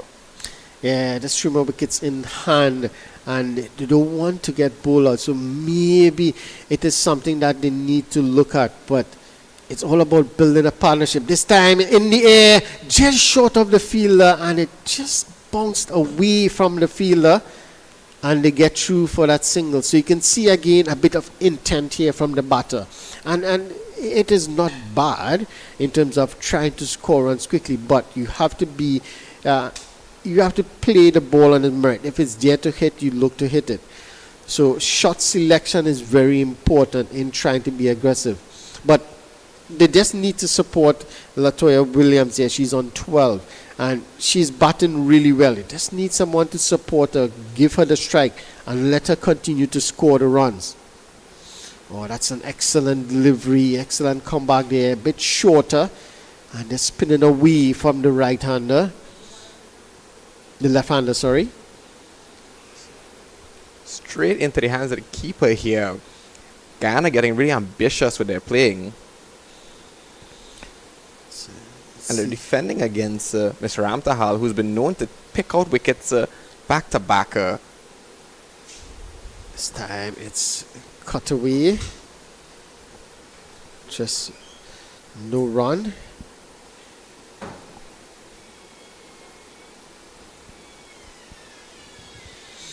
So this is something interesting here. I'm going to put to you. This one is pulled away and it goes into the boundary for 4. So again, Latoya just getting a short delivery and pulled away for 4. And this is exactly what we were talking about. Latoya is batting good, Williams, and she just needs someone to support her as she gets the run. She scores boundaries. So the total now moves up to 6. I take it that should be 65. Should be 65, yes, 65 for 7. And they just... someone just needs to stay with Latoya here. And let me pose this to you here, Sachin. Amrita Ramtahal opened the bowling, didn't she? Correct. Bowling medium pace. Correct. She just came back to bowl, and she was bowling spin. Well, skillful technical bowler right here. Miss Ramtahal right now, cleaning house, getting those wickets and showing real diversity in her bowling. Brianna Harcharan puts herself back in on the over here. So, yes, Harcharan is bowling really well. She has picked up 4 for 15. But this is good from Ramtahal, showing her versatility, as you rightly said. Bowling in medium pace, she can always bowl spin. So depending on what the situation of the game, situation of the pitch, what is required, she can always bowl accordingly. This one is worked away into the onside. That's Hardat looking for a single, but it's not there. That is their main. She's one of the senior players on the team, one of the main bowlers as well. Open bowling, bowls really well. But she has a job to do here with the bat. And she needs to support Williams if they are to really get a decent total on the board. Harry Turan. This one is pulled away. Excellent fielding. You have to give credit to the fielders. They have been excellent on the field. Discretion has to be a really important thing right now. Is do they make a decision on the fly? Such a on the fly decision. Do we get that run? Do we get that momentum going? Put higher numbers on the scoreboard, or do we play it safe, keep our guard, keep it going?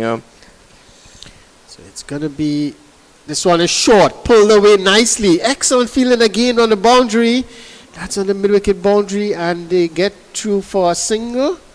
So again, exactly what we were saying, but again, good from that's Hardat, trying to put the pressure back on the bowlers, trying to rotate the strike, hit the boundaries, and this is what you want to see, not just allowing the bowlers to bowl line and length. You want to throw them off their game, do something different, and this is exactly what Hardat has done since she came into the crease.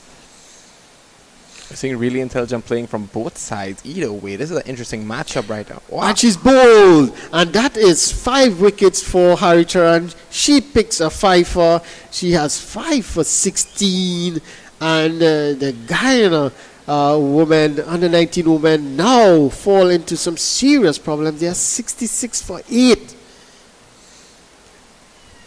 What a tournament for Trinidad and Tobago. Last game, Amrita gets 5. This game, Captain Harry Turan. Captain Harry Turan gets her 5. And that's excellent. Again, just keeping it simple. Bowling nice line and length, bowling straight, and as the batter misses, you hit. So that's smart bowling from the captain. She picks up a 5-er, 5 for 16. Congratulations to her. As the players now, they take a drinks break, and we will take a little break, and we'll be back soon.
So back here after the drinks break.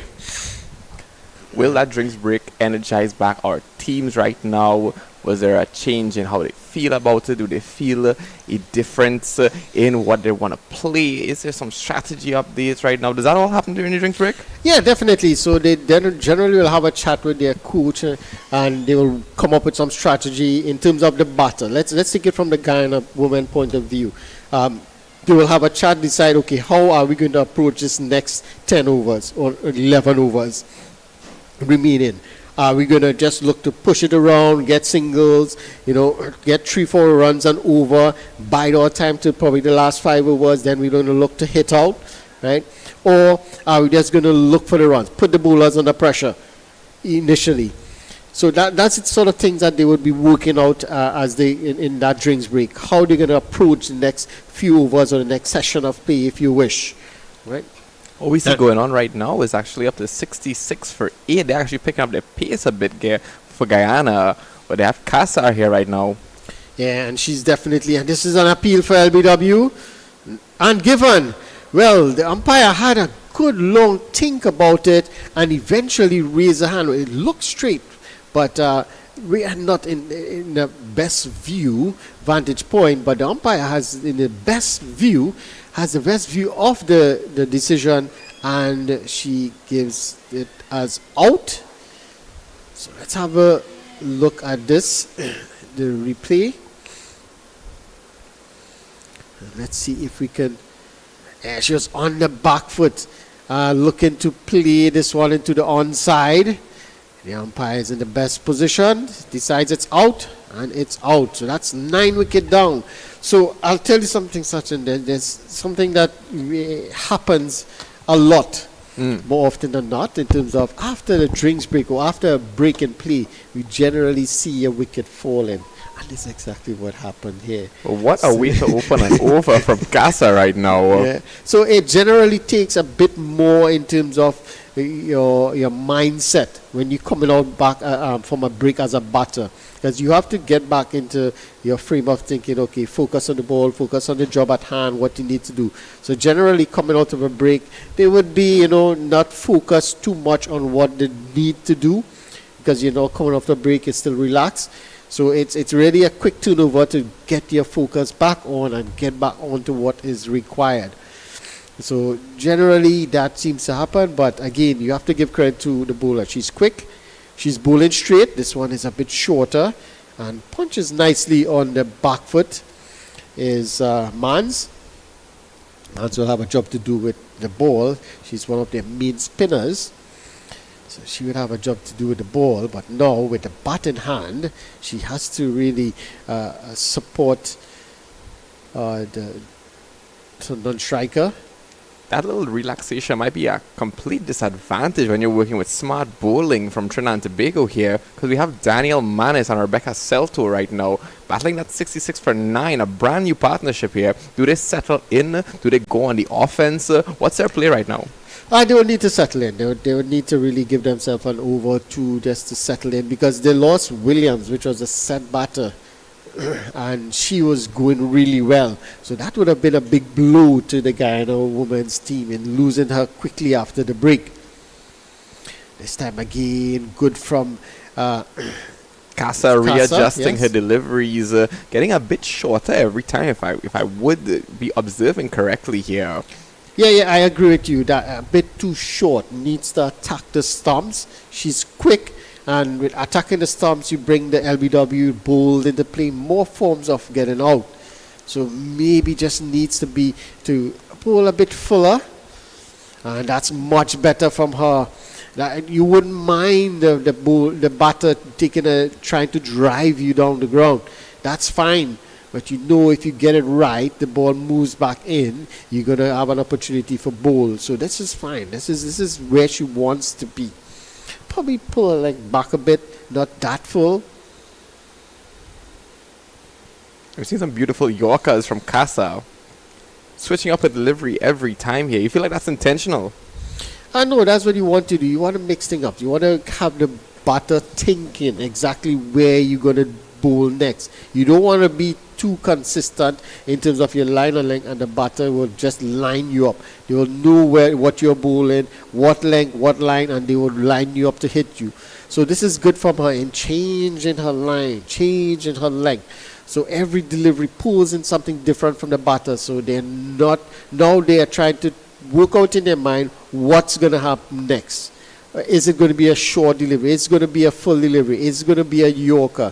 And then that's when you start to bring indecision into the batter's mind, and you can get a wicket quite easily. So it's Hari Charan will continue picking up her fifer in her previous over. This one is just looking to cut that.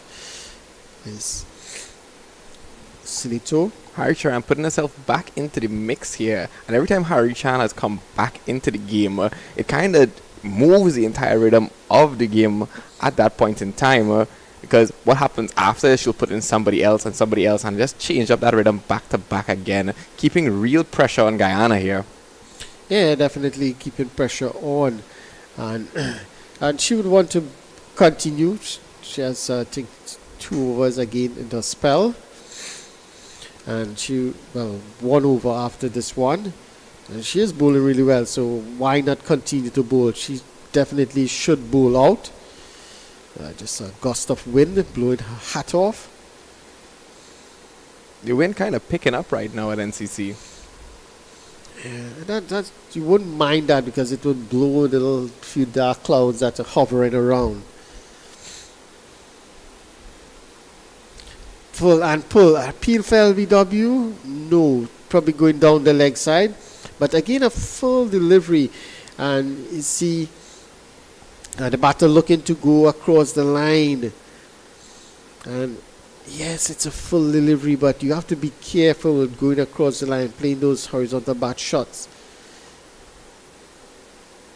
Lucky for it, seemed to be going down the leg side. But again, just want to mention the field setting. All the fielders are inside the 30-yard circle, is it? Yeah, there's no one out on the boundary. So this is good from the captain, putting pressure on the batter as well. Batter hasn't gotten off the mark yet, and she has the fielders, and bring her fielders on the offside. Backward point, cover, and mid-on, mid-off.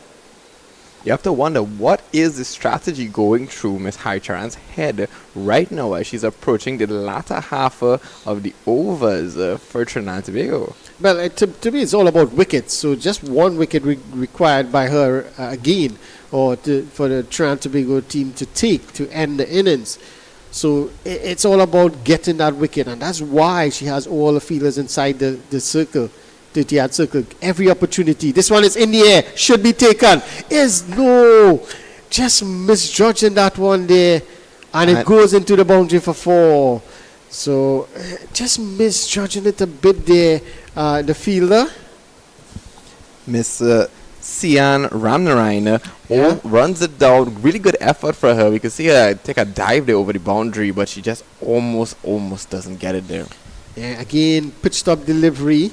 And looking to go over the top. It's a good shot because of the feelers inside the circle, but it just misjudged it a bit there. Was Ramnarine, and it went into the boundary for 4. So that's 4 good-looking runs there. I guess that's the disadvantage of putting all your fielders off of the boundary, to closing them into that 30-yard circle. You're looking for that out, but you also run the risk of getting it out of the park, into the boundary, 6-4. These things can happen. Yeah, but that's fine. You wouldn't mind, because that's exactly what you want the batters to do, to try to go over the top. And in trying to go over the top, it gives the opportunity for wicket. So that is not a bad ploy. Yes, it's 4 runs given, but still it's not a bad ploy. As Casa continue, this one is driven down the ground by Mans. Probably just need to get a single. And we can see that Casa is also really capable of taking wickets here with those Yorkers that she throws, setting a full delivery here. I believe she got out in her last game as well. Yeah, she bowled a very nice Yorker to remove the batter to the end. Oh, that's a good delivery again. But you have to give credit to the batter. That's excellent batting in terms of just looking to play on the front foot. That's a good thing about what she's doing there, Mans, in terms of getting on the front foot. So give her every opportunity to play the ball. Rather than hanging on the back foot, you miss it. There's a better opportunity to get LBW. Driving on this one, it seemed to be very close to the stumps, as you can see from the reaction from Casa there. She thought that it just missed that stump. So this is excellent bowling from this young woman. She's very quickest of the bowlers, and once she get it right, she's definitely a handful. You can see Trinidad and Tobago ambitiously going for that last wicket there, keeping the run simple, sending Guyana back to the benches. What could they do with this? And she's bowled. This time she lines it up nicely, and she's too quick for Mans this time around. She knocks the leg stump back, and that's the end of the inning. Mans has to go for no score. Casa just picking up her second wicket, and she has 2 for 2 in 3.4 overs. Excellent bowling performance here from the Trinidad and Tobago outfit in bowling out the Guyana team for 70 runs. Ronnie, I was just about to say, that is the ball that you were just talking about. Casa gets it right there into the outer, sending Guyana into a new strategy. Seemed they could defend these 71 runs in 35 overs. Yeah, so that's it. The Guyana on the 19 women, they bowled out for 70 in 26.4 overs, and trying to bring on the 19 women, they all will need 71 runs from their 35 overs to pull off a victory here. And the bowlers, you have to give credit to them. So just run through quickly. I'll run through the batting lineup. Durant, she made 4. Fraser was no score. Sienna, she made 2 from 4. Lauren Williams, 7 from 16. Isaac, she's 12 from 34. Belgrove, she made no score. Williams, the pick of the batters, honestly, she was 16 from 54. Samaru made 2 from 3. Harda, 2 from 7. That's Mans, no score for her. She ended up where she actually made dock.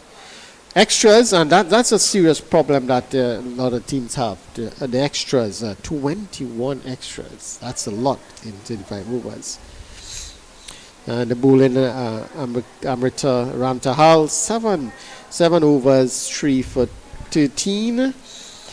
Bowled a bit of off spin in the end as well for her. Harry Lal, she has 5 overs, none for 13.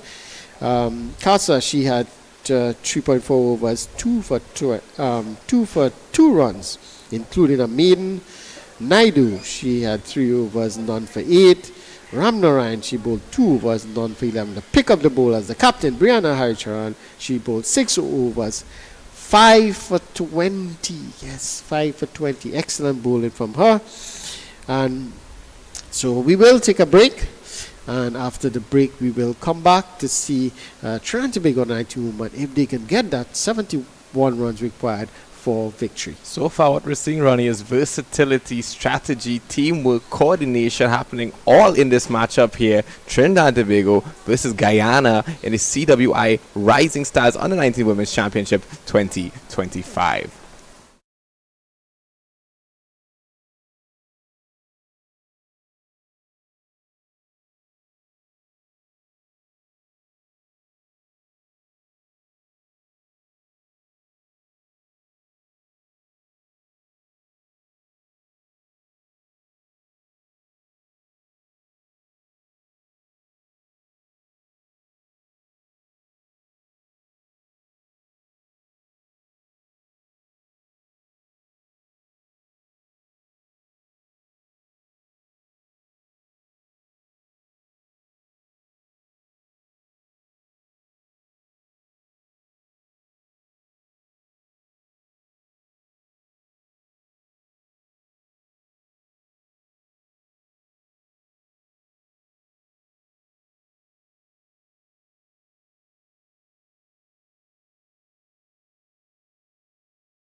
And welcome back here at National Cricket Centre in Balmain. We're here for the resumption. This one is cut away, and they're going to get one. Looking for two, and they eventually get back for the second. So immediately off the mark is Naipaul.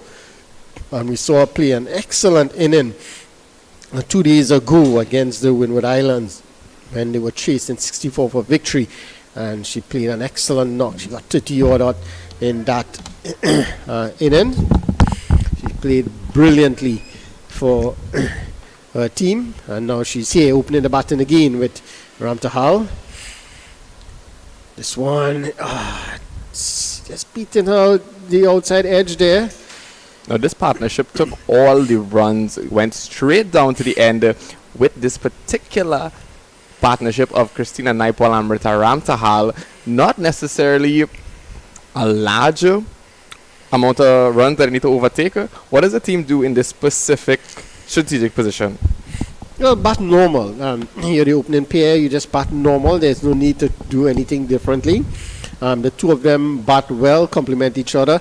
We saw in the previous game where Naipaul was a bit aggressive, scored a lot of boundaries, and Amrita Ramtahal was just there with her, got the singles, got on strike, the bad ball, she put it away. But and they worked well together as a pair, as partners in building a partnership and taking their team to victory. This one is driven straight to the fielder. Well said indeed. Strategically, how does this look for Guyana? So, Hardat is one of the most senior players on the team, and she bowls really well. She gets the ball to move away from the right hand, and we saw that earlier on in the first couple of deliveries. And there's also the reason why the slip is there. Because of that movement that she gets away from the right hander, it brings the outside edge in play. And she bowls on a nice line and length just outside the off stump. So she forces the batter to play all the time, and it brings those modes of dismissal into play. Again, driven nicely. But excellent start, both with bat and ball in this second innings. After 1 over, it's 2 without loss. Guyana keeping Trinidad and Tobago in a defensive mode. They don't want them to catch up to that run too quickly. They want to give their bowlers a chance to keep displaying them. I think they'll be looking for wickets this time around here. See if they can clean up those 10 players over the shots. Well, they need to get wickets, definitely. To win this match, they need to bowl the Trinidad and Tobago on the 90 movement out. Just batting normal wouldn't really, if they allowed the batters to just bat till the end, they would get the runs. There's no two ways about that. Only requiring 2 runs per over. So they need to pick wickets, they need to get wickets early, and they need to pick wickets consistently, put the batters under pressure, and see what will happen, because we saw the middle and lower order fail a lot for this Trinidad and Tobago team. So they would want to get early wickets and put that middle and lower order under some pressure. So now it's upon the captain of the Guyana team, Lorraine Williams, to be able to really put that lineup of bowlers together there to give that proper mix for Trinidad and Tobago, not to get comfortable, not to get easy, not to get putting their best foot forward. And well, that's the wicket. The first wicket goes as it's Ramtahal looking to play across the line and not making any contact, and Durant strike. And she has been a very good bowler. She bowls nice line and tidy line and length. And that one hit the off stump, which is exactly where you want your bowlers to be bowling. As we have a look at it again and the replay. Yeah, just playing across the line. It kept a bit lower than she expected. And Ramtahal has to go. So the partnership broken almost immediately. Trinidad and Tobago now putting up Zakia Harilal here. And you were saying that Guyana has really good bowling here, and I think we're trying to get a little taste of that as we're coming into the second over here. So what can we expect from Guyana going forward here? How does that bowling lineup look like? Are they strong? I'm seeing some right hands, I'm seeing some left hands. Yeah, they have a lot of good bowling. Their pace bowlers are really well, in particular the 2 opening bowlers, as well as Isaac bowls really good with a medium pace. And Man's spin bowler bowls well. So they have a lot of options available to them. But to me, the captain, Williams, will have to rotate the bowlers as often. If they are not getting wickets, even though you're keeping the runs down, that's fine. You want to get wickets. That's what they need to do, get wickets. Keeping the runs down wouldn't really matter too much, because if the Trinidad Tobago under 19 women bat till the end, they will get the runs. So it's all about wickets here for them. So maybe 2-3 over spell. If they don't pick up wickets, you rotate them, gives another bowler a chance, and you keep doing that because you need to pick wickets. So Durant continues. This is exactly the start that they would have wanted, picking early wickets and breaking that partnership. As you mentioned, the partnership really blossomed in their previous game against the Windward Islands. We won't be seeing any of that in this match, as Durant now setting ball straight up towards the batsman, keeping Trinidad and Tobago on defense. Just as you called it last time, all of the fielders are within the 30-yard circle. It seems like they're out for those wickets right now, as Durant kind of hesitates and she goes back in for that ball, keeping defensive, keeping it really short-range balls for Trinidad and Tobago here. And this one kept a bit low, so we've seen the ball keeping a bit low from this southern end. So the batters will have to be wary of that, especially in playing those cross-bat shots. And this one was just a bit outside the off stump, so no chance of it hitting the stumps. But again, good from Durant here. She just needs to keep it on the stumps. This one inside edge. It runs away to the field at that fine leg boundary. They get through for an easy single. So that brings the end to the second over. After 2 overs, the Trinidad and Tobago under 19 women are 3 for 1. You have to wonder what's going on to the mind of Guyana right now. Put the pace on, put the pressure on, keep the game as slow as possible for Trinidad and Tobago, not getting them any sort of leeway to make those run, make those big overhead shots. Nothing really showing right now from Trinidad there. This is a 3 here, as Trisha Hardata comes into the over again. Yeah. 25 wickets in her career so far for Guyana. Bowls really well, but they just need to keep this one edge past the slip fielder, and it goes to that pillar at third man, and they get through for a single. So the field was set. We called it earlier when we said that she bowls that one outside the off stump. She gets a lot of outside edge. The fielder, the slip fielder was there, but it was just wide of her, and she was unable to take the catch. Now she moves, she takes a step or so to her right, just to get a bit wider. So Guyana is showing really good control over the match right now. It looks like they're playing it just where they want it right now. Yeah, exactly, and this is what you want, to see a slight adjustment to the field, to ensure that you don't relieve that pressure that is on the batters at the moment. Oh, that's excellent line from Hardat, just keeping it on that stump, and Haridal, that's Naipal actually, just pushes it back to the bowler. And this is good here. If you can keep Naipal quiet, it will be a big plus, because she looks to be aggressive, and we saw that in the previous game. And this time driving, but straight to the fielder at point. Trinidad not really taking that risk and making those runs here. It looks like Naipal wants to make those big shots. As you said, she's very aggressive. She's also very quick when it comes to the pitch. So let's see how this partnership fares as they keep going along here. They're playing it conservative right now because there's a lot of balls to play, a lot of cricket to keep happening. Yeah, and that's exactly it. They don't need to try anything rash. It's just a small total, and you lost an early wicket, so just give yourself some time, a little consolidation, and just build a partnership. The bowlers are bowling well. You can't take that away from them. So it's how you adapt now to those conditions in terms of where the bowlers are bowling. This one is outside the off stump. Passing that outside edge again. Excellent over from Hardat. As the over comes to an end, 2 overs gone. It's a 4 for 1. Naipaul on 2 and Harilal on 2. So there's 67 more runs required. But again, just putting some pressure back onto the batters. And that's all you need. Put the pressure on them and force them to do something different. And again, the field is set with everyone well. Just now you see that that's the third man. Well, the fine leg is going onto the boundary, and there's the third man is on the boundary as well. So there's a slip in place, sort of widest slip. There's the backward point, cover, mid on, mid off, mid wicket.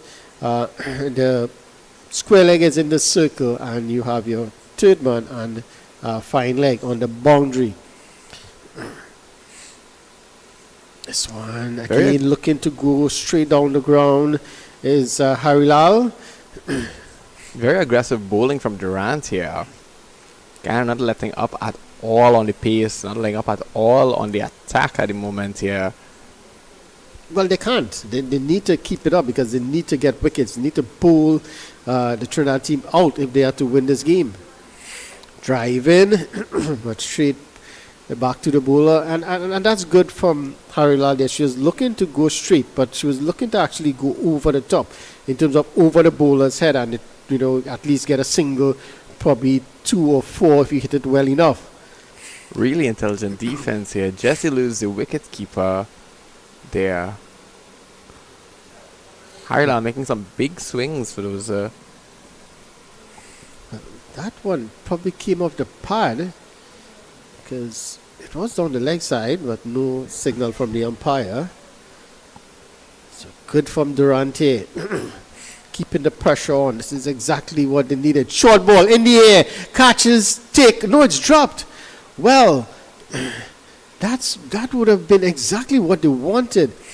The ball was there. It's a short delivery. Let's have a look at this. It's a short delivery.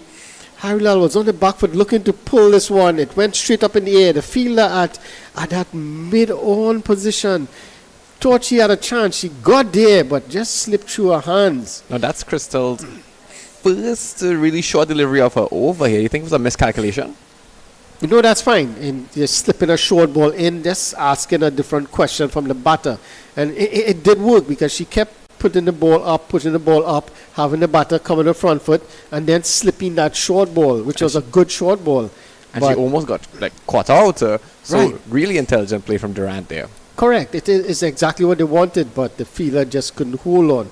And that would have been another big blow. 2 early wickets. But Durant again bowling very well here for her team. She did after 2 overs, 2 for 1. And the Trinidad Tobago women, they are 5 for 1. So under some pressure here. Trinidad Tobago needs 66 runs and 186 balls to claim this match as their own.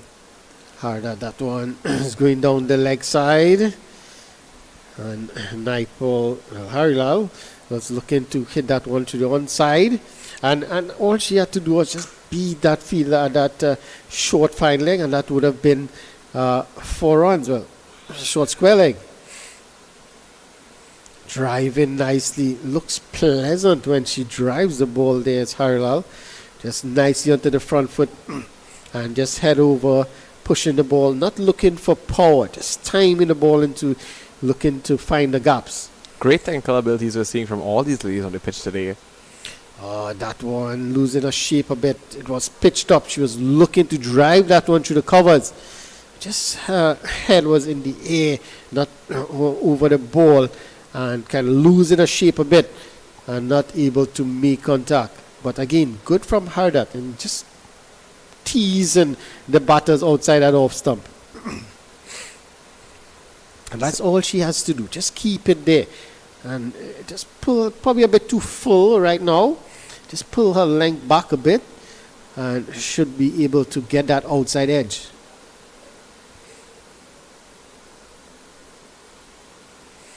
Okay, nicely played. And you could see her just opening the face of the bat there was Harilal to just compensate for that little bit of a waist swing that Hardat is getting. So just open the face slightly. It's excellent batting. Driving, but straight to the fielder. So that's a couple of good shots she played in the over, but hitting the fielders, not being able to score. So at the end of that's 5 overs, it's 5 for 1. Trinidad and Tobago playing some pretty good defense, biding their time, keeping their partnership in order, getting them set up, get into a groove of it, get into a gear itself as they start off the batting here. They took that out early on in the game, and I think they just said, well, let's pat down, let's slow down a bit. Let's see as Durant comes in. Well, the opening bowlers have bowled really well. You have to give them credit. They have put the ball on a nice line and length, made it difficult for the batters to really rotate the strike or hit the boundaries. And it is what they would have discussed, and they came out with a plan. This one is short, pulled away. It goes down to that square leg boundary, and it goes into the boundary for 4. Diving effort there from Guyana. They almost just had it there. However, it was just too fast a hit off of. That was Harry Lal on the bat there. Yes, it looks like Naipaul actually. Ooh, that's a beautiful shot from Naipaul there. Yeah, she's good on that pull shot. She plays the onside shots really well. We saw that in her innings at Gilbert Park. And this one was pulled away nicely, wide of that fielder at fine leg. What we could be seeing here is Trinidad and Tobago settling in and starting to get those more ambitious shots out there. This one is, she's driving outside the off stump, and you can see she knows the error that she made. And the second time of playing, she just put that front foot more to the offside so that she can reach the ball.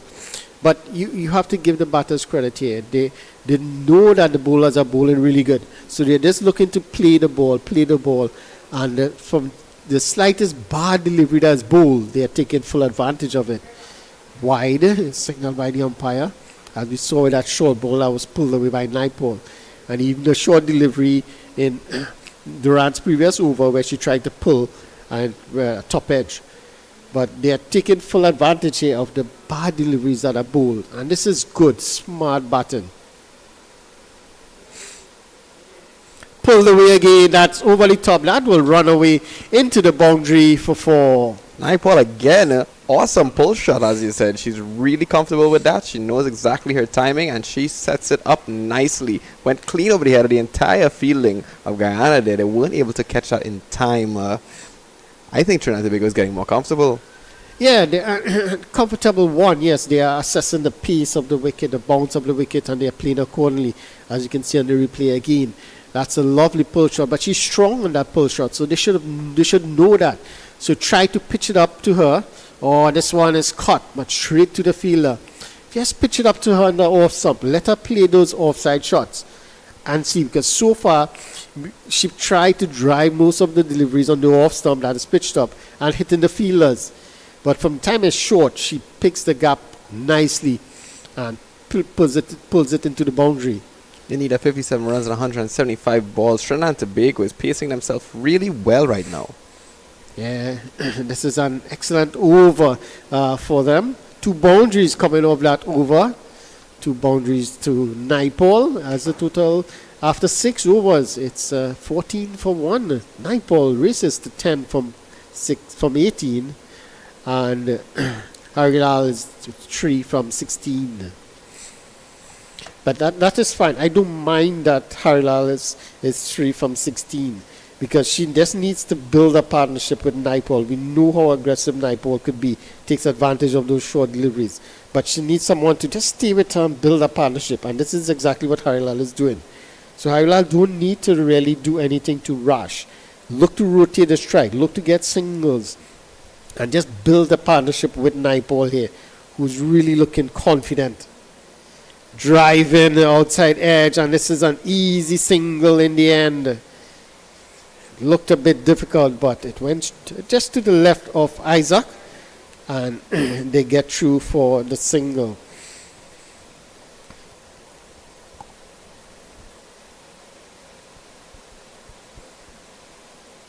$15 for 1 now. It's again Harilal just doing what is required.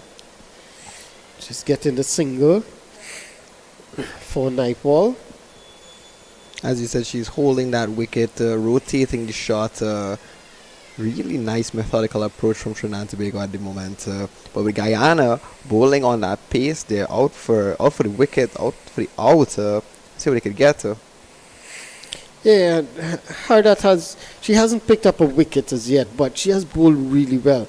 A number of deliveries bowled passing the outside edge of the batter. So she's shown good skill, good control, but just unable to get the wicket, which is what her captain wants her to do.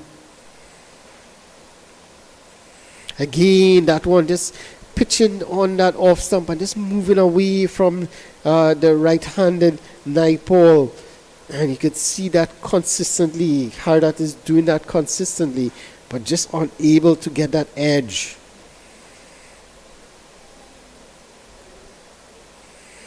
This time, she waits for it to Naipaul and just pushes it into the covers.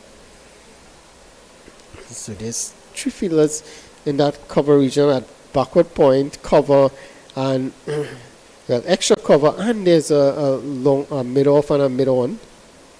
Down the leg side, wide signal by the umpire. There's a mid-wicket. And interestingly, there's a fielder that is just about 10 meters away from the umpire, and that sort of widest square leg region. And there's also a fine leg on the boundary. That's interesting feel. But the over comes to an end. An excellent over again from Hardat. She has 4 overs, none for 5. And the Trinidad Tobago under 19 women 16 for 1 after 7. It certainly seems that they're taking their time building up those runs. It's only the 7th over, so they have a lot of time, a lot of effort could be made as they go along. Yeah, this is it is not a bad start. Remember, it's still 7 overs, so the power play has ended. So the field could be relaxed now, but they're still keeping most of the fielders inside the circle. So they're just getting some final adjustment, some final words from probably the coach, just as to the final field placement. So the extra cover goes a bit closer inside the circle.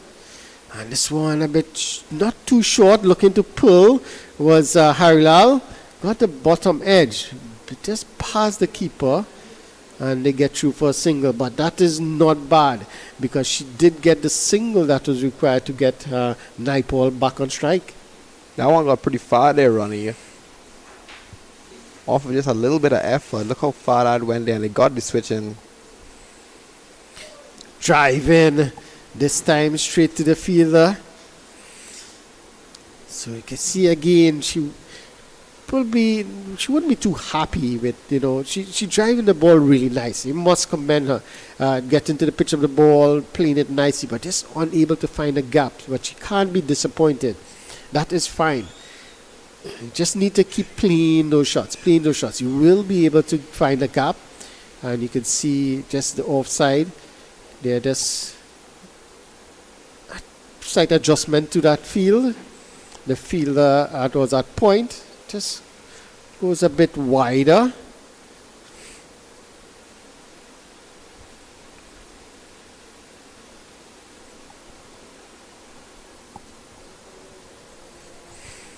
So it's 18 for 1. Durant into her 4th over. This time she's on the back foot, just punching that one behind point.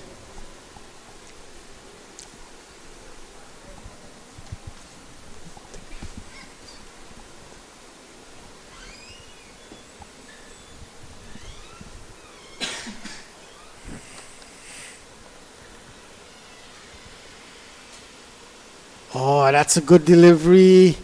That one came back into the right-handed Naipaul. It came off the pad, and for a moment there, it went up in the air. Probably thought it would have dropped back onto the stump, Sergeant. Well, Guyana would have certainly enjoyed that one if they were able to maintain staying out off of that. That would have been Naipaul out for them, and she seems to be a big problem for Guyana at the moment because she's hitting those big shots that has the fielders working right now. I just see she got 2 boundaries in the last over. Let's see if Naipaul could keep that pace going as the overs, the innings keep happening. Yeah, and we mentioned it earlier that the short ball, she took advantage of the 2 short balls, pulled it away for 4.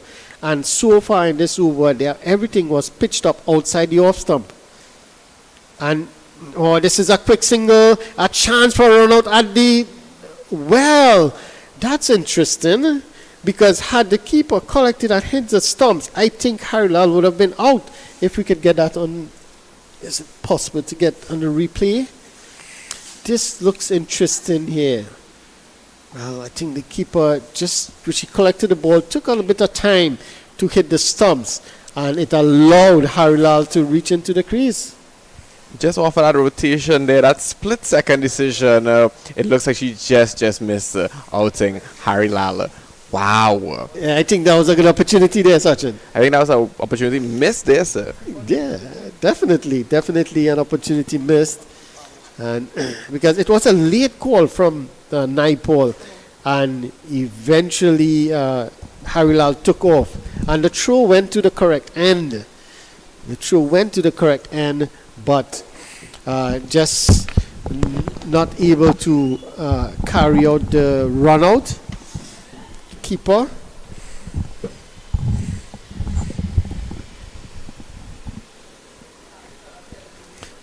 This time just played out in the onside.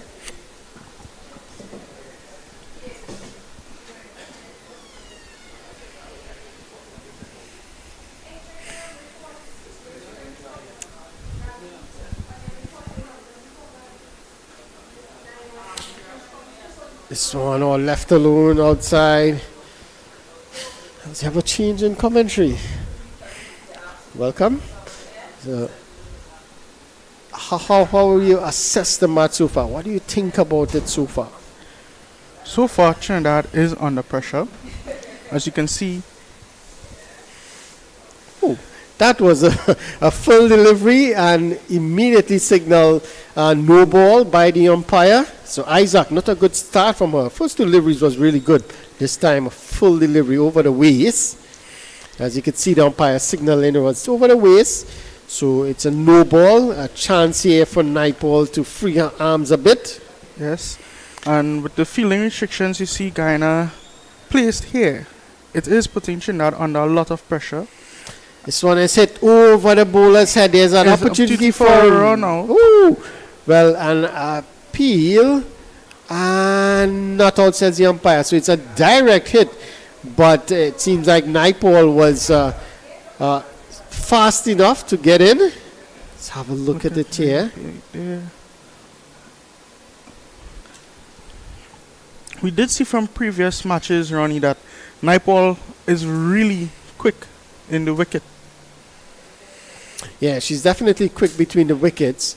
And this one is short, pulled away by Harilal. So you could see the difference here. Harilal not too comfortable with the short delivery, but Naipaul is really good on the short delivery. Really good. She's probably just trying to rotate the strike to get Naipaul back. And that's all she needs to do. You're right. She just needs to get the single and get Naipaul back on strike. And it's a wide signal there by the umpire.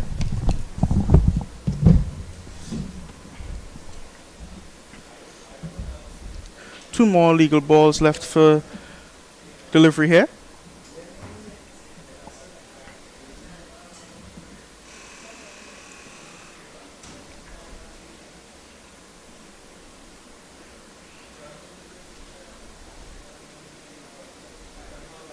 And that's pulled away there. It's going down the boundary, beats the fielders, and Trinidad secures another 4 runs to their tally, bringing up the score. 49 is needed, 158 balls. Brilliant shot there from Zakia Harilal. Let's have a look at that replay there. Between the fielders, finding the gap, and secures 4 runs.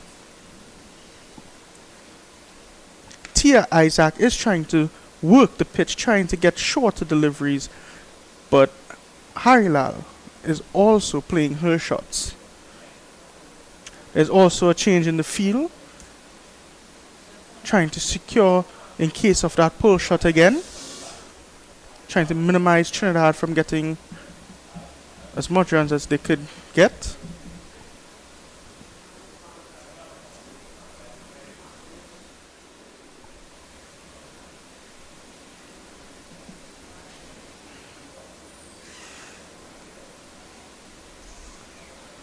Well stopped there by Guyana fielders.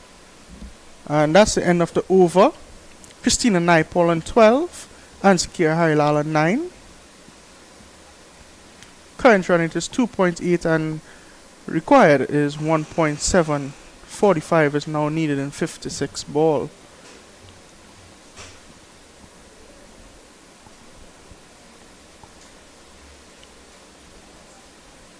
Trinidad and Tobago just needs to maintain this partnership here, rotate the strike. They have a lot of balls to secure the runs needed. And a new bowler is in, Daniel Mans for Guyana.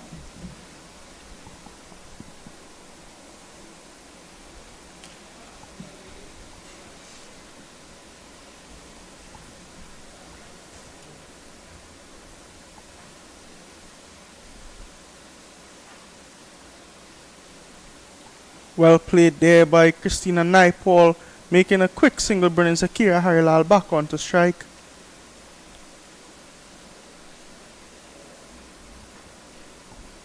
Have a look at that replay there. Yes. Just well played. Oh, just a slight edge there. If taken by the keeper, would have a wicket for Guyana. And that's in the air. And it is taken, and that's the second wicket for Trinidad and Tobago is down. Guyana has gotten another breakthrough here. And Mrs. Akira Harilal will be making her way off the field. Very good bowling by Daniela Mans.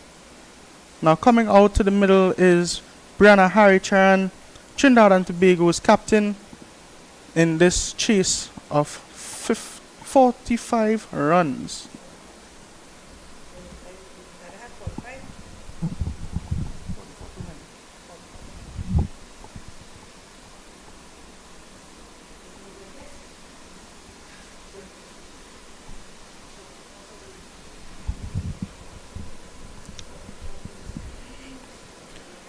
Jessie Naipaul giving Harichan a little prep of maybe what the wicket is doing, to have a look first before she goes.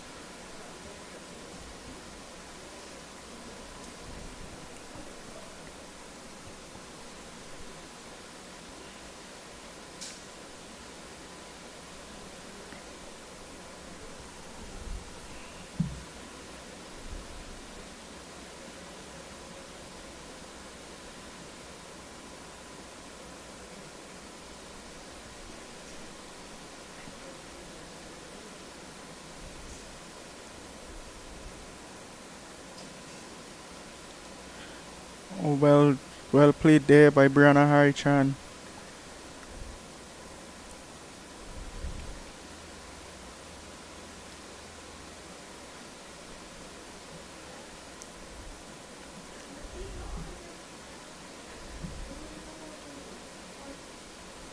Daniel Mans here goes back into the attack. Another defensive shot.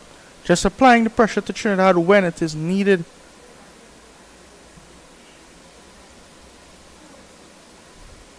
Total match boundaries so far is 6 4s, 0 6s.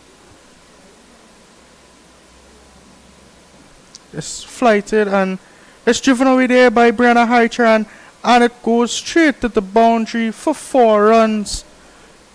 Let's have a look at that replay there.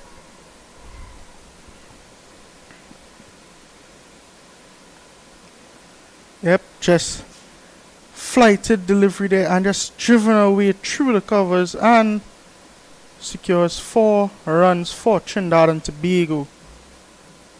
Nothing much the fielders could have done there.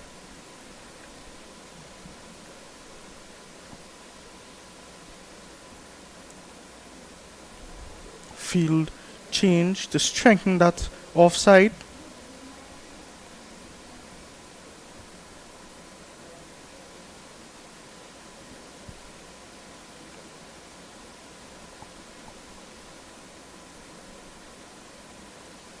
Again, another shot, and this time stopped by the fielder. Very good field change by the captain, placing that fielder there to cut the runs, to cut the boundary, and well field by Guyana.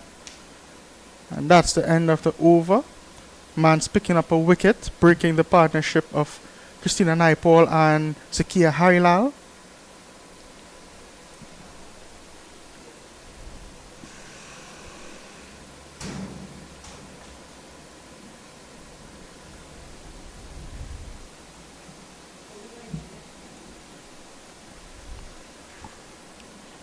Taking up the bowling attack for Guyana here is Miss Clito Rebecca.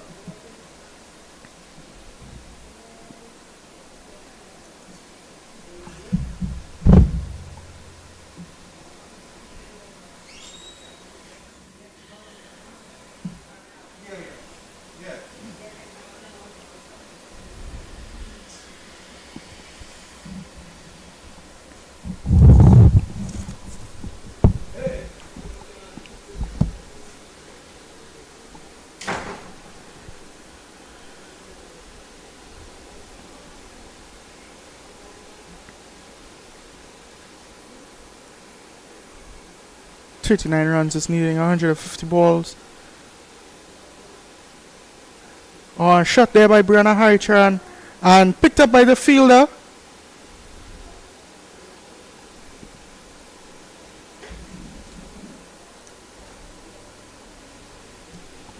As Miss Tia Isaacs come back into the attack.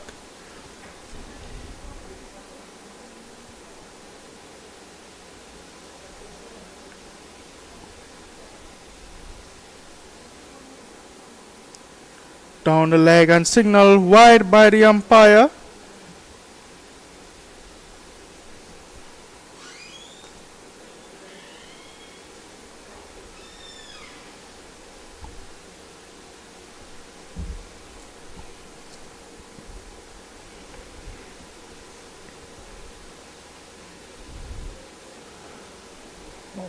And that's a really good delivery there. That's keeping it outside off. With the help of the wind, she's getting it away from the batter. He's making a field change. Strengthening the offside again.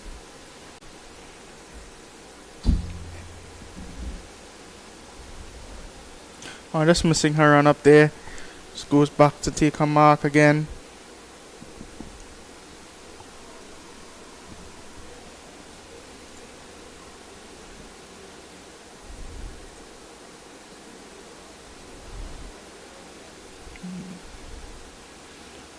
No runs comes off of this delivery.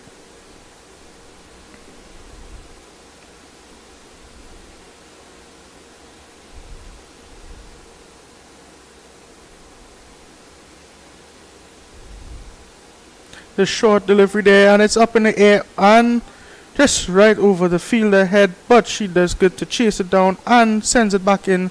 Trinidad and Tobago secures 2 runs. As you can see here, Trinidad, and let's take a look at this replay. And pulls away slightly over the fielder's head. As you can see here, Trinidad and Tobago is using a really good strategy in securing their runs. Looking for field placements, pacing them through the gaps, making their runs, getting them by singles. Not no big shots early in this innings here. And in the air and taken by the fielder in cover. Miss Christina Naipaul will make her way back inside.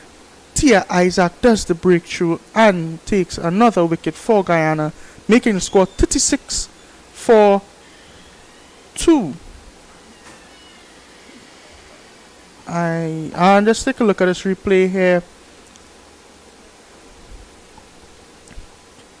Brilliant bowling by Guyana and secured by the fielder. Coming into bat for Trinidad and Tobago now is Miss Samira Naidu, as the third wicket is down, leaving it 36 for 3 in 10.5 overs. 35 is now needing in 145.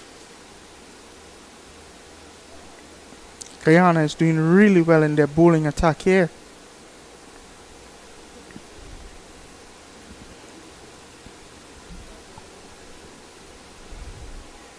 Captain is just having a talk with Naidu, giving her a little motivation to go out there. Probably tell her play smart cricket. Play smart cricket is all it is needed now. As she takes her mark.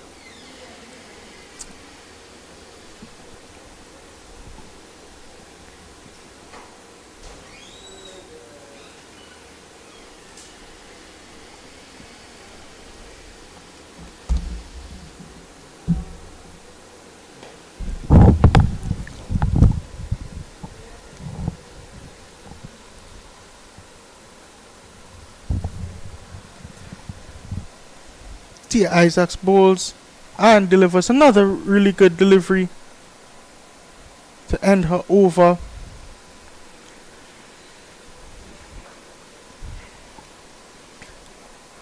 Joining me back on commentary here is Sachin Bakisun.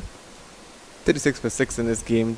Trinidad Tobago needs 36 for 3, in this game. Trinidad needs 35 runs to claim this match as their own. We have the partnership with Samira Naidu and Brianna Haricharan, captain and pretty good bowler right now. We're not talking about bowling, we're talking about batting at the moment. So Trinidad Tobago now, they're pacing up themselves. They've basically halved the score that they need to chase in order to win. And we see Daniel Mans coming up on this over here.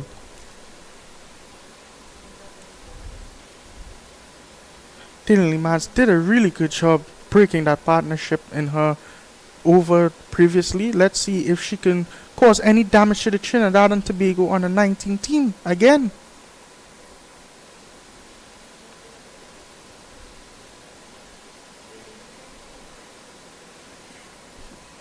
Well played there by Brianna Harichan. Good defense.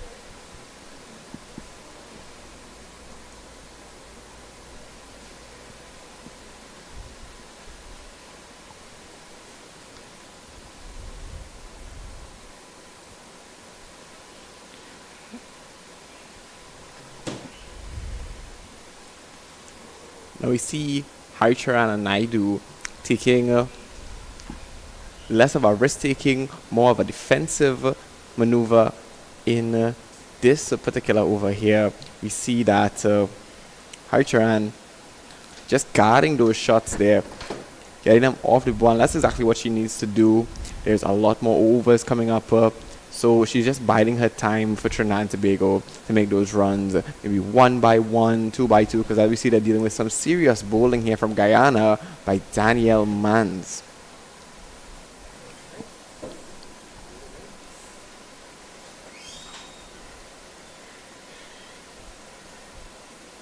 Oh, very good delivery there by Miss Mans.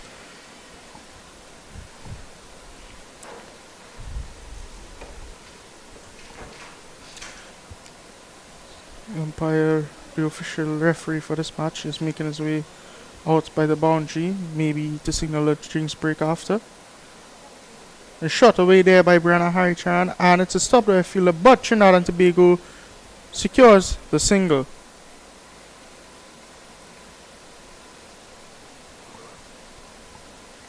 One more ball for this over.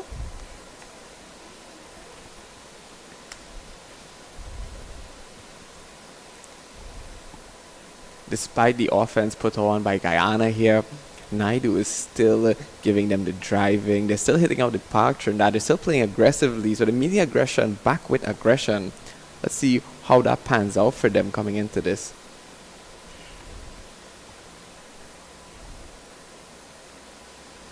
And I've called for a quick single there by the captain, and maybe looking for two, and no, Samir Naidu didn't turn just back in time, and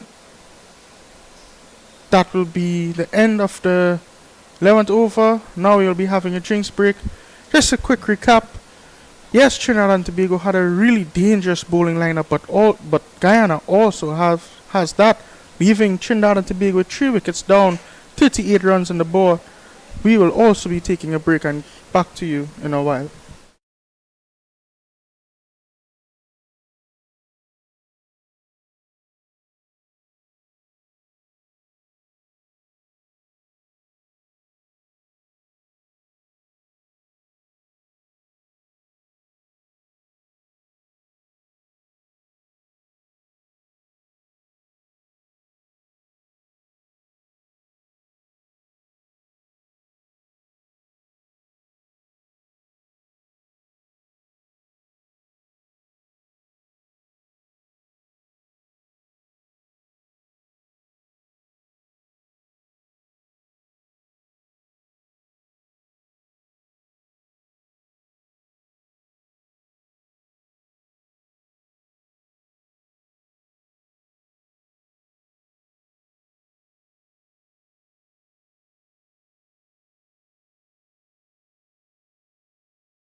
And we're back here. CWI Rising Stars Women Under 19 Regional, Trinidad and Tobago versus Guyana right now. Trinidad batting right now with Samira Naidu and Brianna Haricharan.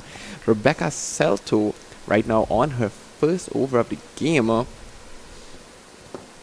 Trinidad needs 33 runs and 137 balls to claim this match as their own. The score is currently 38 for 3 losses here. Tanvir, what do you think about the current state of the match at the moment? What does Trinidad or Guyana need to do to solidify their place as the winner of this match? They just need to play smart cricket, build a strong partnership, rotate the strikes. That's the drive, goes straight to the boundary there. Securing a 4 for Trinidad and Tobago, Samira Naidu.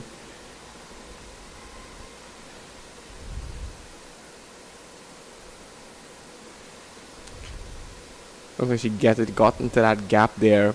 Just evades all the fielders. Secures that 4. You're saying, Tanvir?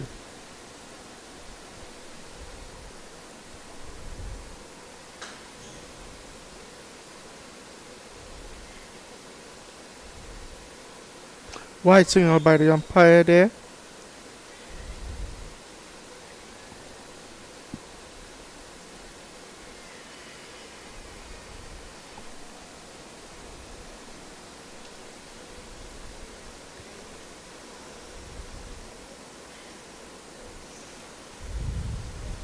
Trinidad Tobago takes the slide, makes a single. Brianna Harichan is 7 for 10. Samira Naidu is 5 for 5.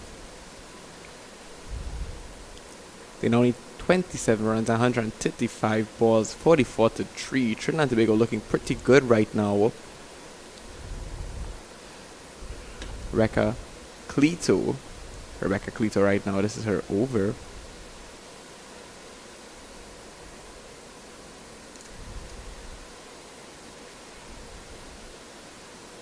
That one looked like it went right into the wicketkeeper hand. And there's been 8 fours in this matches, 0 sixes. However, 8 fours going to the boundary a lot of times in this match.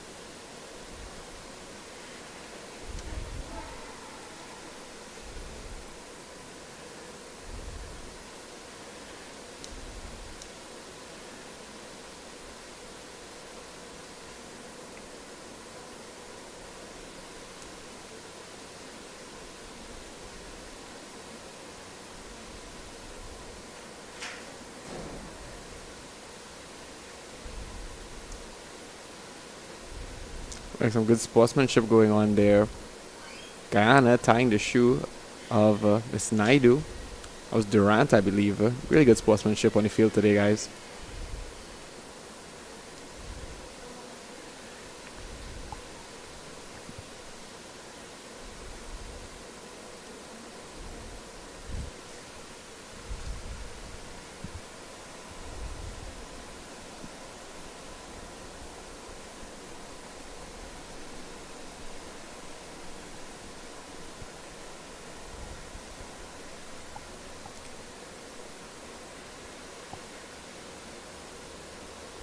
Picked up by the fielding by Guyana there. Comes back in.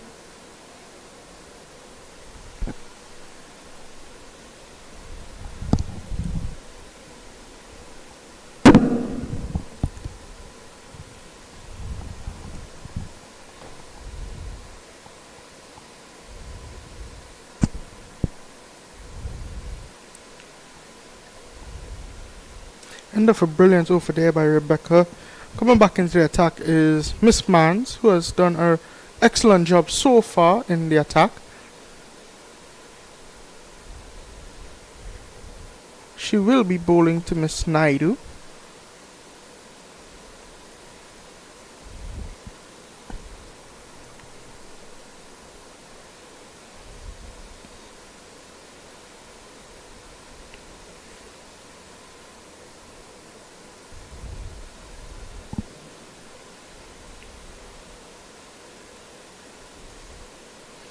Naidu there just trying to connect to pull that away and make a quick single.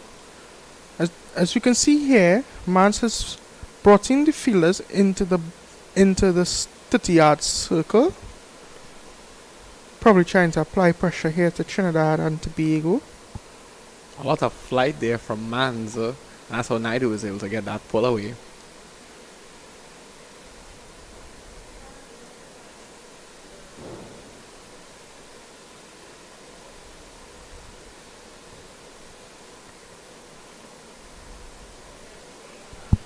Brilliant display of batting from Miss Harichan.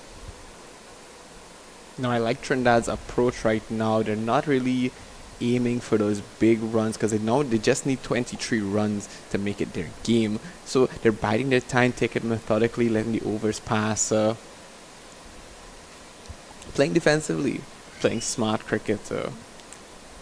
I think this partnership is still kind of working their way into a rhythm. If they're trying to get into those big shots and stuff, we've seen some action from them so far. But with bowling from Guyana like Mans, they need to be on their toes right through and through.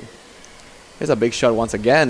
Will evade the fielders and go into the boundary 4-4. Almost gets it. Guyana, smart fielding there. Really good effort, really good hustle from Guyana. These ladies came out to play with no hesitation today. Really good batting from Miss Harichan, also finding the gap. A little more power, and that could have cleared the boundary for 4.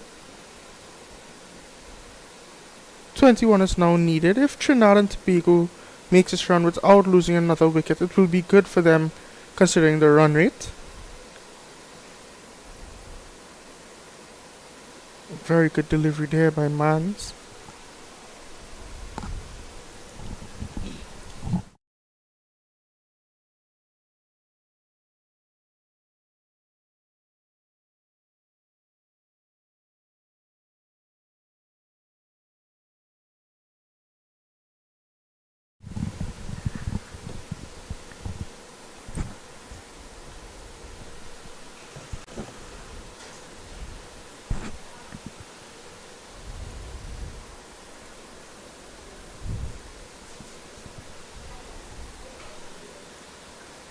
As you can see here, most runs for this tournament so far is Miss S. Kambalapali from Leeward scoring 126 runs. Runner-up is A.C. Bryce from Jamaica with 68. A.B. Calendar from Barbados with 53. Brathwaite with 48 and Sutherland with 46.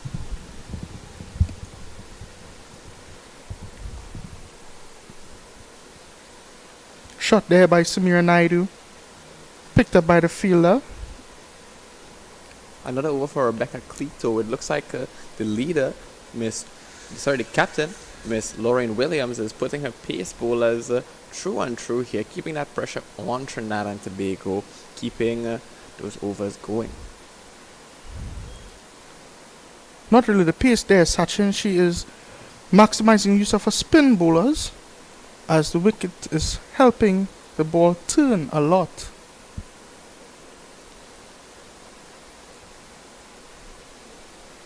You're correct, Tanvir. Spin bowlers indeed.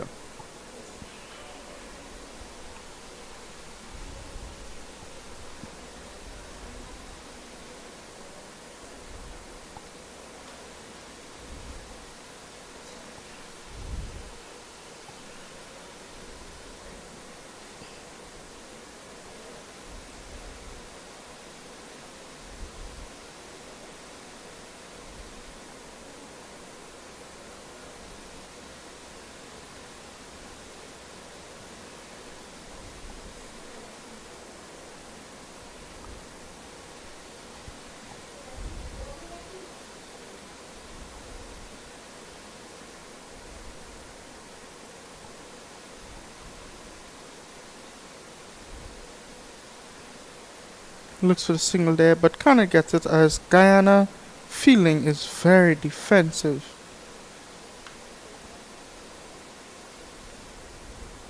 "21 runs needed in 123 balls. Samira Naidu goes. Back into the fielding by Guyana. Single taken by Trinidad and Tobago.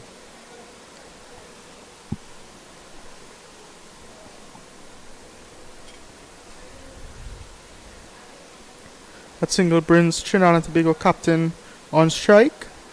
Let's see how she faces the spin from Miss Rebecca Cleto.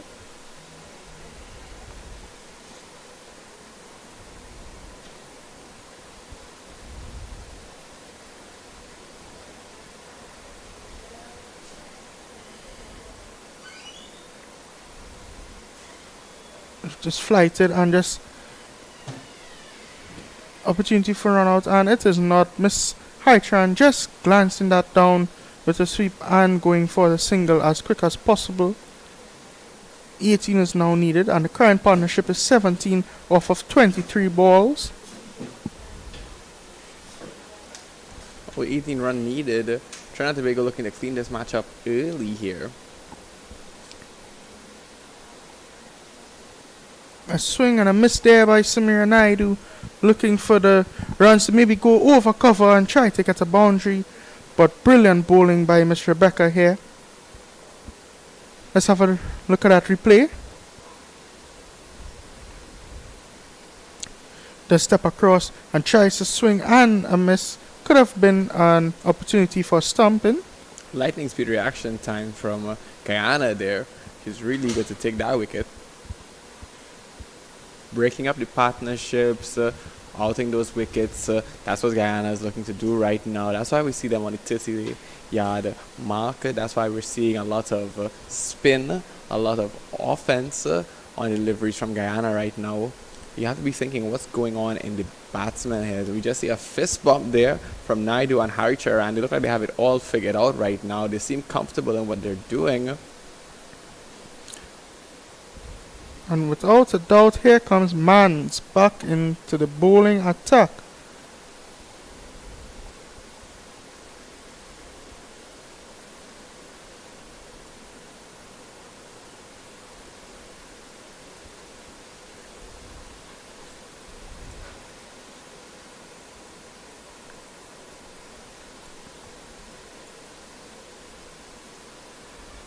Loud appeal and not given by the umpire. That did not interest the umpire at all.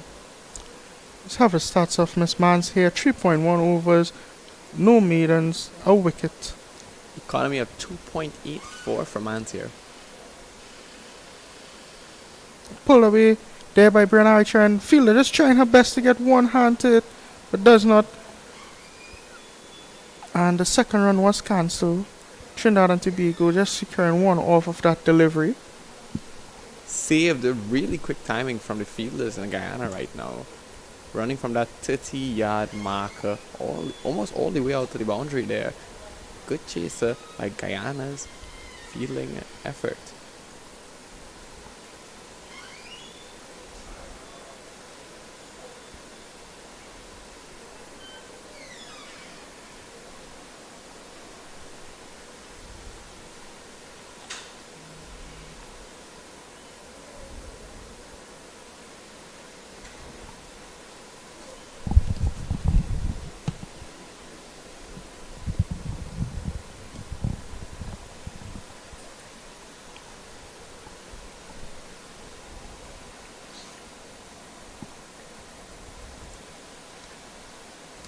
What's your assessment and analysis on this game so far, Sachin? I think that we got some brilliant attacks off the bowling from Trinidad and Tobago early on. I think now that they're just trying to set up partnerships and great shots like that will not get to the boundary, running it down, Guyana takes it up. I think that what we're seeing is a very calculated, intelligent play from Trinidad and Tobago here. And we see they did a number of variations in who they placed in Miss Haricharan, what she was placing with the bowlers. Now we could see that even the batsmen now, they're sending out the batsmen with the best chemistry at the moment, and just the batting, the batting. Right now, they're playing the most intelligent cricketer that I've seen for this tournament, personally, me. But I could see that with a methodical pace, if they keep going at how they're going right now, it's looking good for Trinidad and Tobago. Not at this moment. It could have been an opportunity for a run out. We're also seeing before some effortless running between the wickets from Haricharan and Miss Naidu. If the fielder had thrown it to the bowler's end, it could have been an opportunity for a run out. Just look at that there. Yes, it would have definitely been a run out if thrown to the bowler's end. See a little bit of disappointment expressed from Guyana there. They might be getting a bit frustrated there. They have 3 wickets in right now for 57. Maybe they're just trying, the captain is just trying to get those wickets out, get it over with, get out here. But with 14 runs to go for Trinidad and Tobago here, one can only imagine the kind of tension that's going on between the players and their decision making. Rebecca Cleto back up on this over. Really good delivery to begin her over there. Let's keep it outside off stump.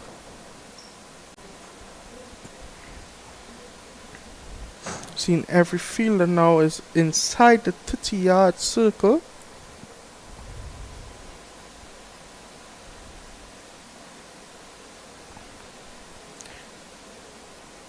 She is bowling that tight line and length, so like she's probably thinking there's no need for fielder on the boundary, as all the fielders on the inside could cut a single.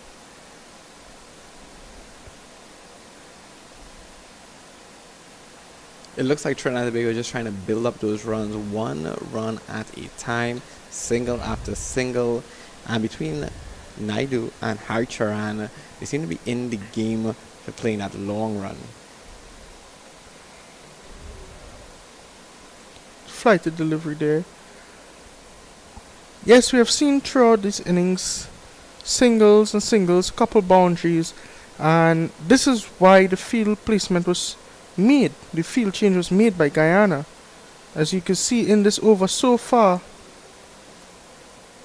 it's dot balls, no singles.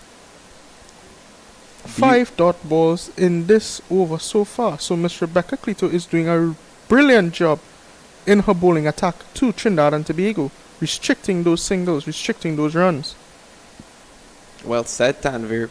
Miss And Cleto that's here. up in the air. And there's the wicket. Well bowled by Rebecca Cleto, breaking that partnership between Miss Naidu and Brianna Harichan. As I said earlier, the pressure of bringing everyone on the inside has gotten to Trinidad at some point. And let's have a look at the replay there.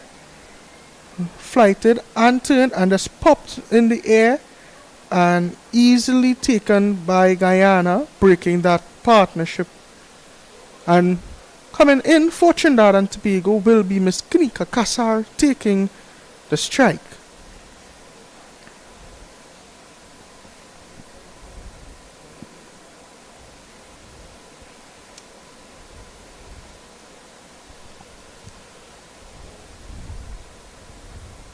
I must say, Sachin, Guyana is putting up a really, really good fight here. Really, we've been seeing some incredible bowling from Cleto, from Manza. I would say that they're doing a pretty good job, as you said, of holding off those runs, keeping those wickets going higher and higher up. They're on 4 right now with 14 runs to go for Trinidad and Tobago. Well, it's interesting enough to see what they can do.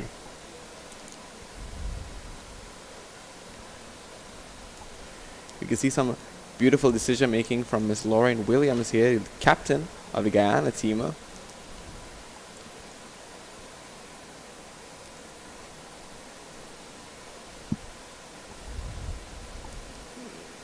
Brianna swings and misses. Mans is back into the attack again.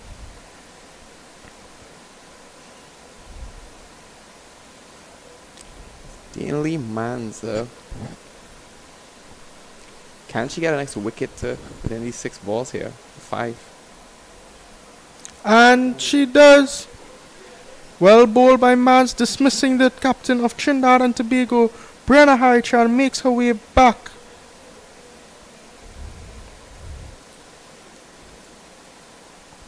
I see I had a replay there.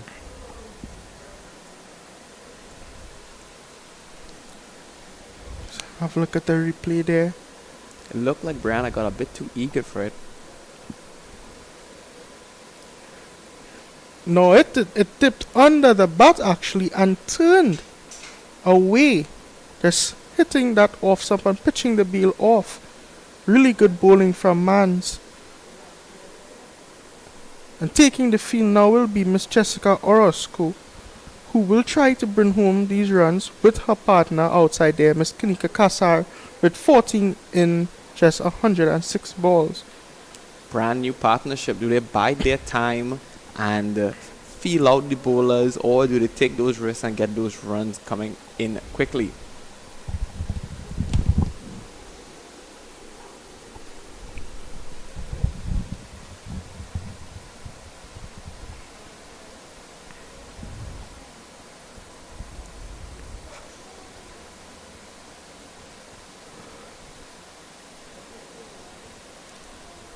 Was Orozco just having a look at her field placement there?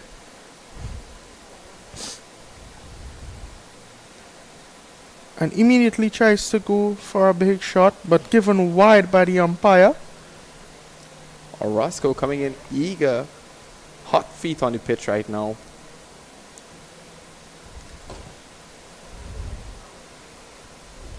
With 13 runs needed, who can blame her? Will Trinidad Tobago come in ambitious on the pitch? Can they risk those 5 other outs with bowling from Guyana like Mans? Who can tell?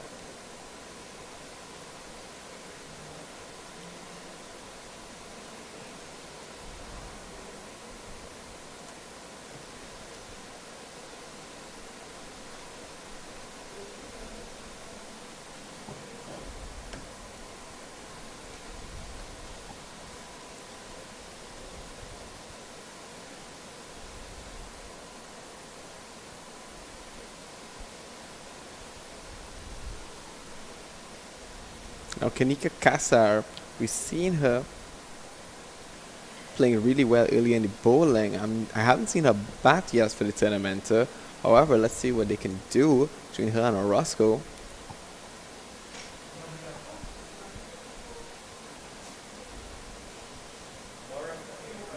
And another wicket there for Mans, dismissing Miss Kanika Kassar. And a lot of celebration there by Guyana. Now, I don't know what ball Miss Mans is throwing there right now, but it seems to be working for her. 2 and 2. Bringing up the score to 59 for 6 in 17.5 overs. Let's have a look at that replay there. She is really getting the ball to turn. Really, really. As you see the delivery before, that's how she out Miss Harichan. Now, again, turning into Kanika Kassar under the bat and pitching off the bails. Mans is doing a really good job of bringing back this game for Guyana. Well said, Tanvir. Mans really putting the pressure on Trinidad and Tobago there as they send out Miss Tamika Pagu, wickets keeper for Trinidad and Tobago. Now, we've seen Pagu do some damage. She's a really strong batswoman here. Let's see if her and Orozco can clean up the scores as we go on. With just 12 runs to go for 104 balls, Tamika Pagu and Jessica Orozco. Quite the partnership here to have.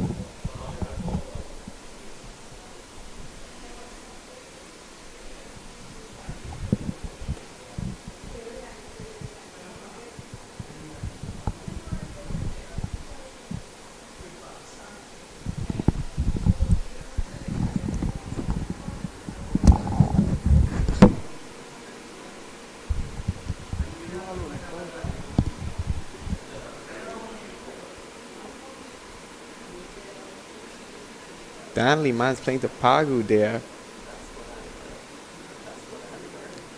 That delivery going straight up to the batsman. 13 extras in 18 overs here. On the 18th over right now, it's 59 to 6 wickets. Let's see that on the replay.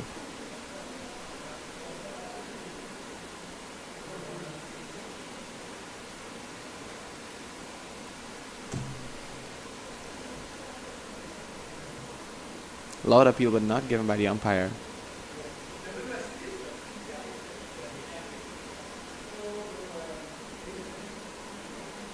Now with only 12 runs to actually make to get back into it, Guyana putting back in Cleto.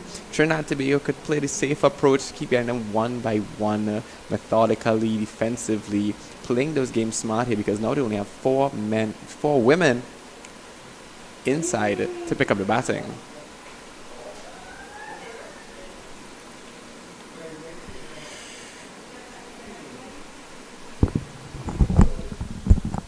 Another wicket there, and the person who catches it is down. Let's have a look at that replay. Rebecca Cleto into the action again, pulled away and secured by Guyana as another wicket falls for Trinidad and Tobago.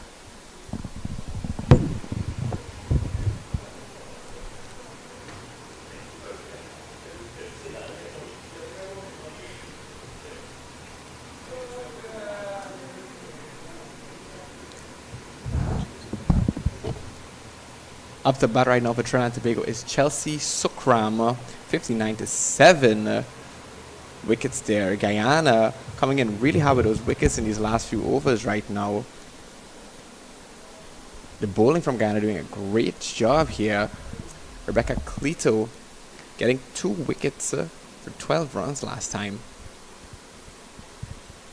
Guyana certainly upping the ante, upping the pace, upping the pressure on Trinidad and Tobago right now.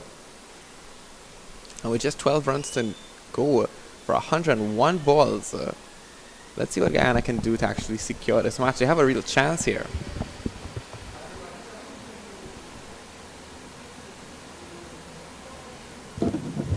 Signals are wide from the umpire.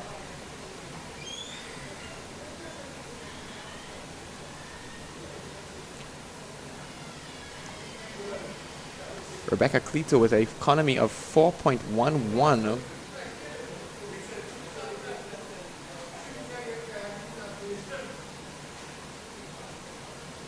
With this even more new partnerships, Chelsea Sukram and Tamika Pagu. It seems like defense is going to be the name of the game for Trinidad and Tobago right now, and offense, opposingly, for Guyana. Really big hit, goes back into delivery, almost gets it from the fielders.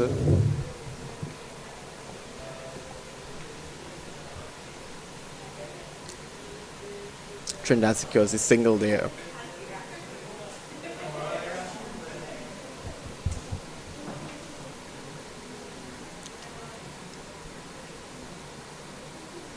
On the batting right now, Tamika Pagu.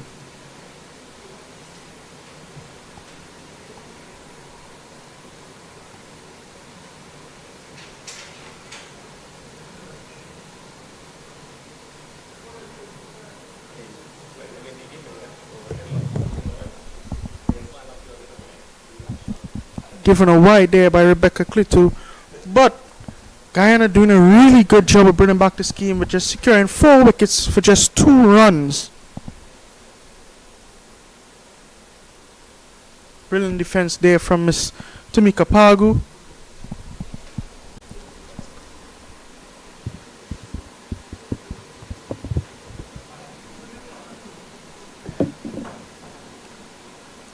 As it gets tight here with the wickets and the runs, Trinidad and Tobago under a lot of pressure right now. Tamika Pagu and Chelsea Sukram holding a lot of responsibility for their team. Right now, almost anything can happen. We can really see the best effort going forward right now from both teams. Ladies showing coordination, strategy, intelligence, and experience right now. That's why we call the cricket West Indies Rising Stars Under 19 Championship, people. This is an interesting match through and through. Danley Mans up to bat on the 20th over. I'm mistaken, the 19th over here. Score is 62 for 7. Need 9 runs and 96 balls here. Chelsea Sukram is 1 for 2. Tamika Pagu 0 for 5. But that's alright. Keep the defense going, keep the guards, keep short drives there. As you can see, the fielding from Guyana, the bowling from Guyana is top notch. Can Trinidad Tobago keep up?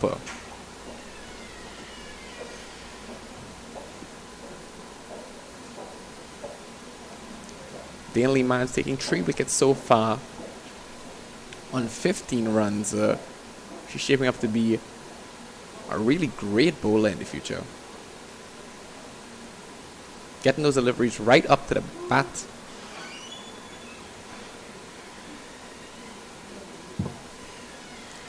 And Trinidad Tobago just nearly escaping an out from Guyana there.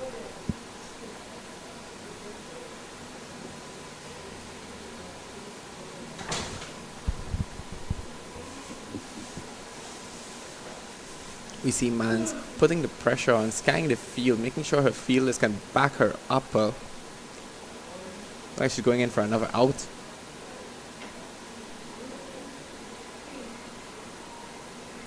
And she almost gets it there. Trinidad Tobago taking 2 runs this time now. It goes to the boundary.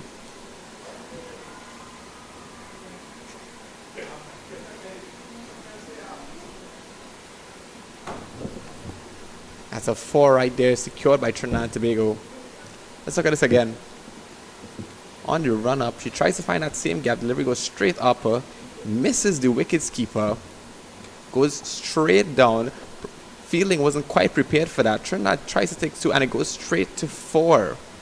Now Trinidad just needs 4 runs and 93 balls to get there. W on this matchup here. Great intelligent play there from Mr. Tamika Pagu.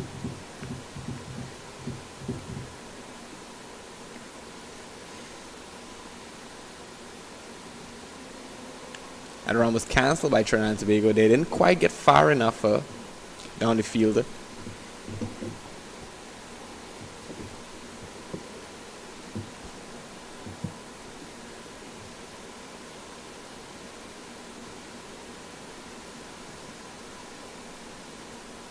Pagu playing that good defense, guarding her wicket well, biding her time, slowing down her pace, letting the overs go over, now considering that it just needs 4 runs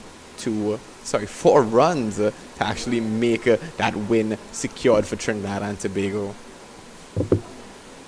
One thing's for sure, the Rising Stars today have shown excellence in their experience and their strategy, in how they play on the pitch, on the field. The coordination has been on top. Alertness and, most importantly, passion has been a main theme of this particular matchup here. You can see them diving, going for those runs, making those risky decisions here. Rebecca Cleto up on the over here, on the 20th over.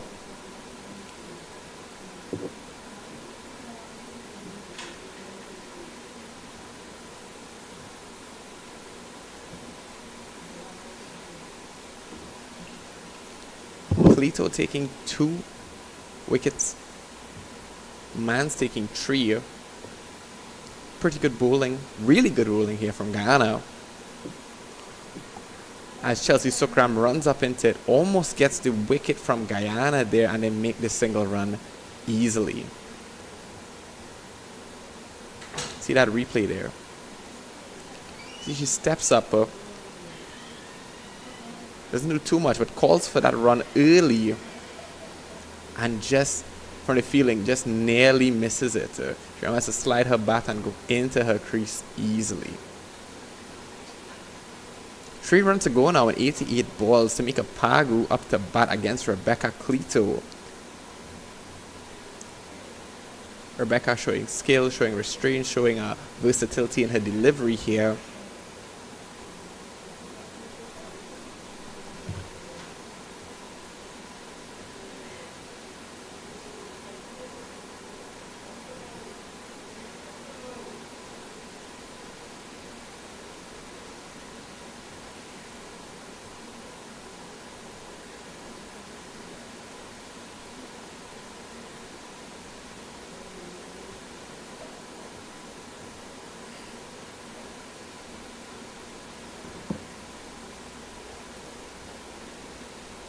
Trinidad Tobago cancelling that run there. They're looking eager for those runs, looking to just tie up the match right there. However, they're playing it safe, playing it steady, keeping the defense up, keeping their guard up against this kind of bowling against Rebecca Cleto.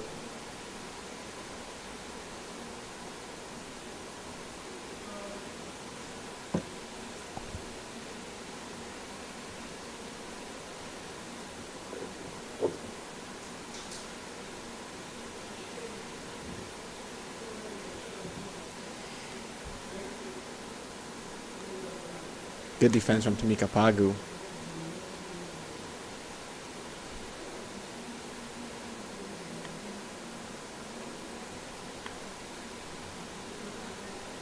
Just needing those 3 runs in 84 balls. What does Guyana do in this? What is the captain thinking? Miss Lauren Williams. She sends Dana Lee Mans back up on the ball with 3 wickets, 16 runs on the inside here. Facing Chelsea Sukram, who is now 3 for 6.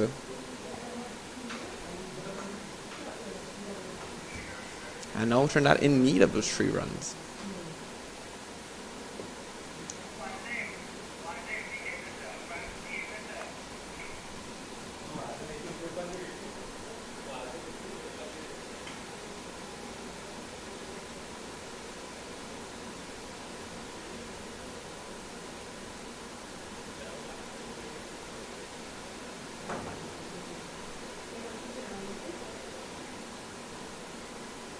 Not quite the shot she was looking to play there.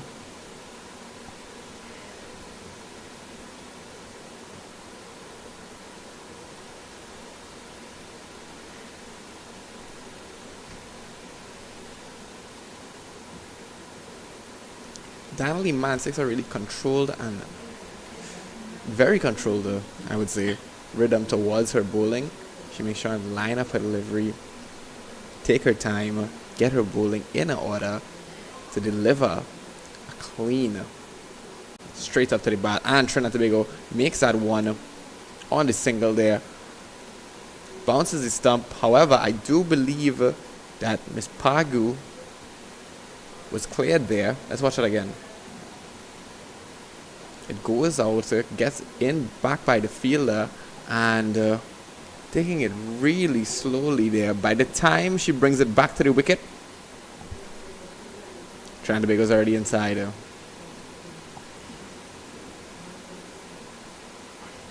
Pagu saves it there for Trinidad. 2 runs needed. Might be the 2 runs here. Goes almost to the outfield here. Secures that single for Trinidad Tobago. 70-7. 21.4 overs. Trinidad needs that one last run. Let's see if they can make that big shot to send us home. Let's see what they can do. Let's see if Guyana could even take another wicket right now. Tension in the air. Beautiful performance from both teams today. And Chelsea Sukram knocks it overhead. Seems that she got out to there.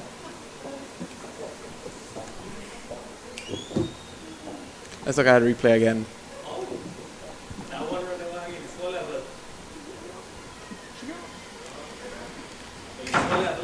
She takes that, goes way over the heads of the fielders, and is taking her out right there.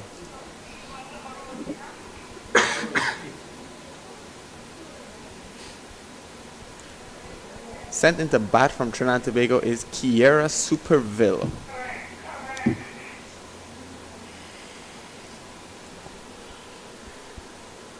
Just when we thought it would be that last run for Trinidad Tobago, it ended up being an out for Miss Sukram. What an interesting shot by Mans there.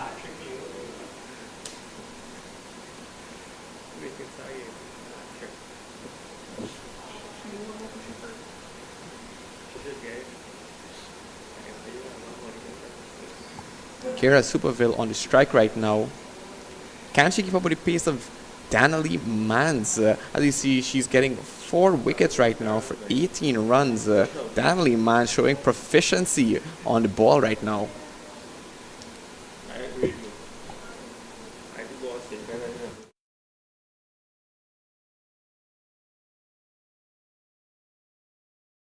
Low swinger. Big appeal.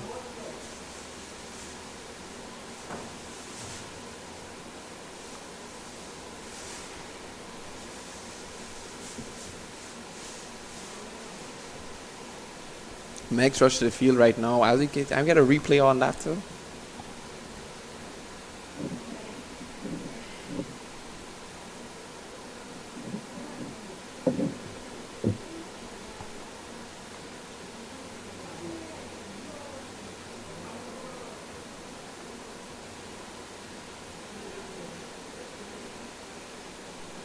See it here, what happened there. And she swings it really low. It bounces back into the face of the wickets keeper. And medics rush to the field immediately here.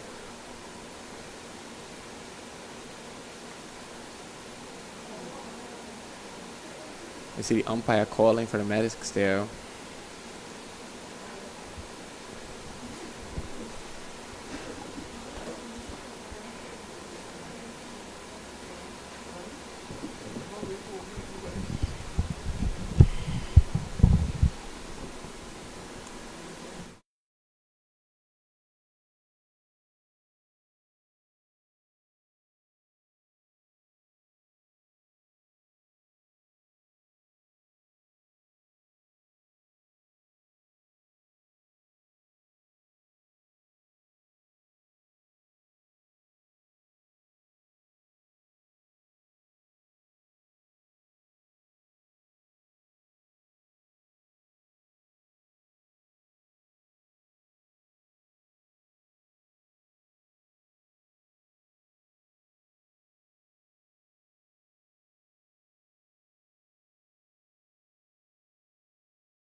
Our medical team right on tack there. Credit to them for addressing our players. Everyone looks to be in tip-top condition there.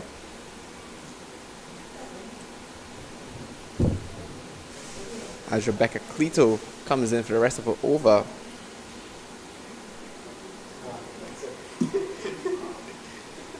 As Trinidad needs that one last run to send them home. Oh, they win. That's it there, folks. Trinidad and Tobago plays intelligently the entire time. Brianna Harcharan making some pretty good decisions with her bowling, with her batting lineup. Trinidad and Tobago takes it home for the CWI Rising Stars Women Under 19 Regional 2025.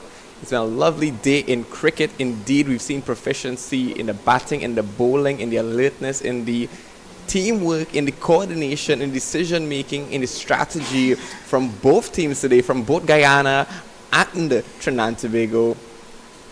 What can we say again other than good afternoon from the commentary box?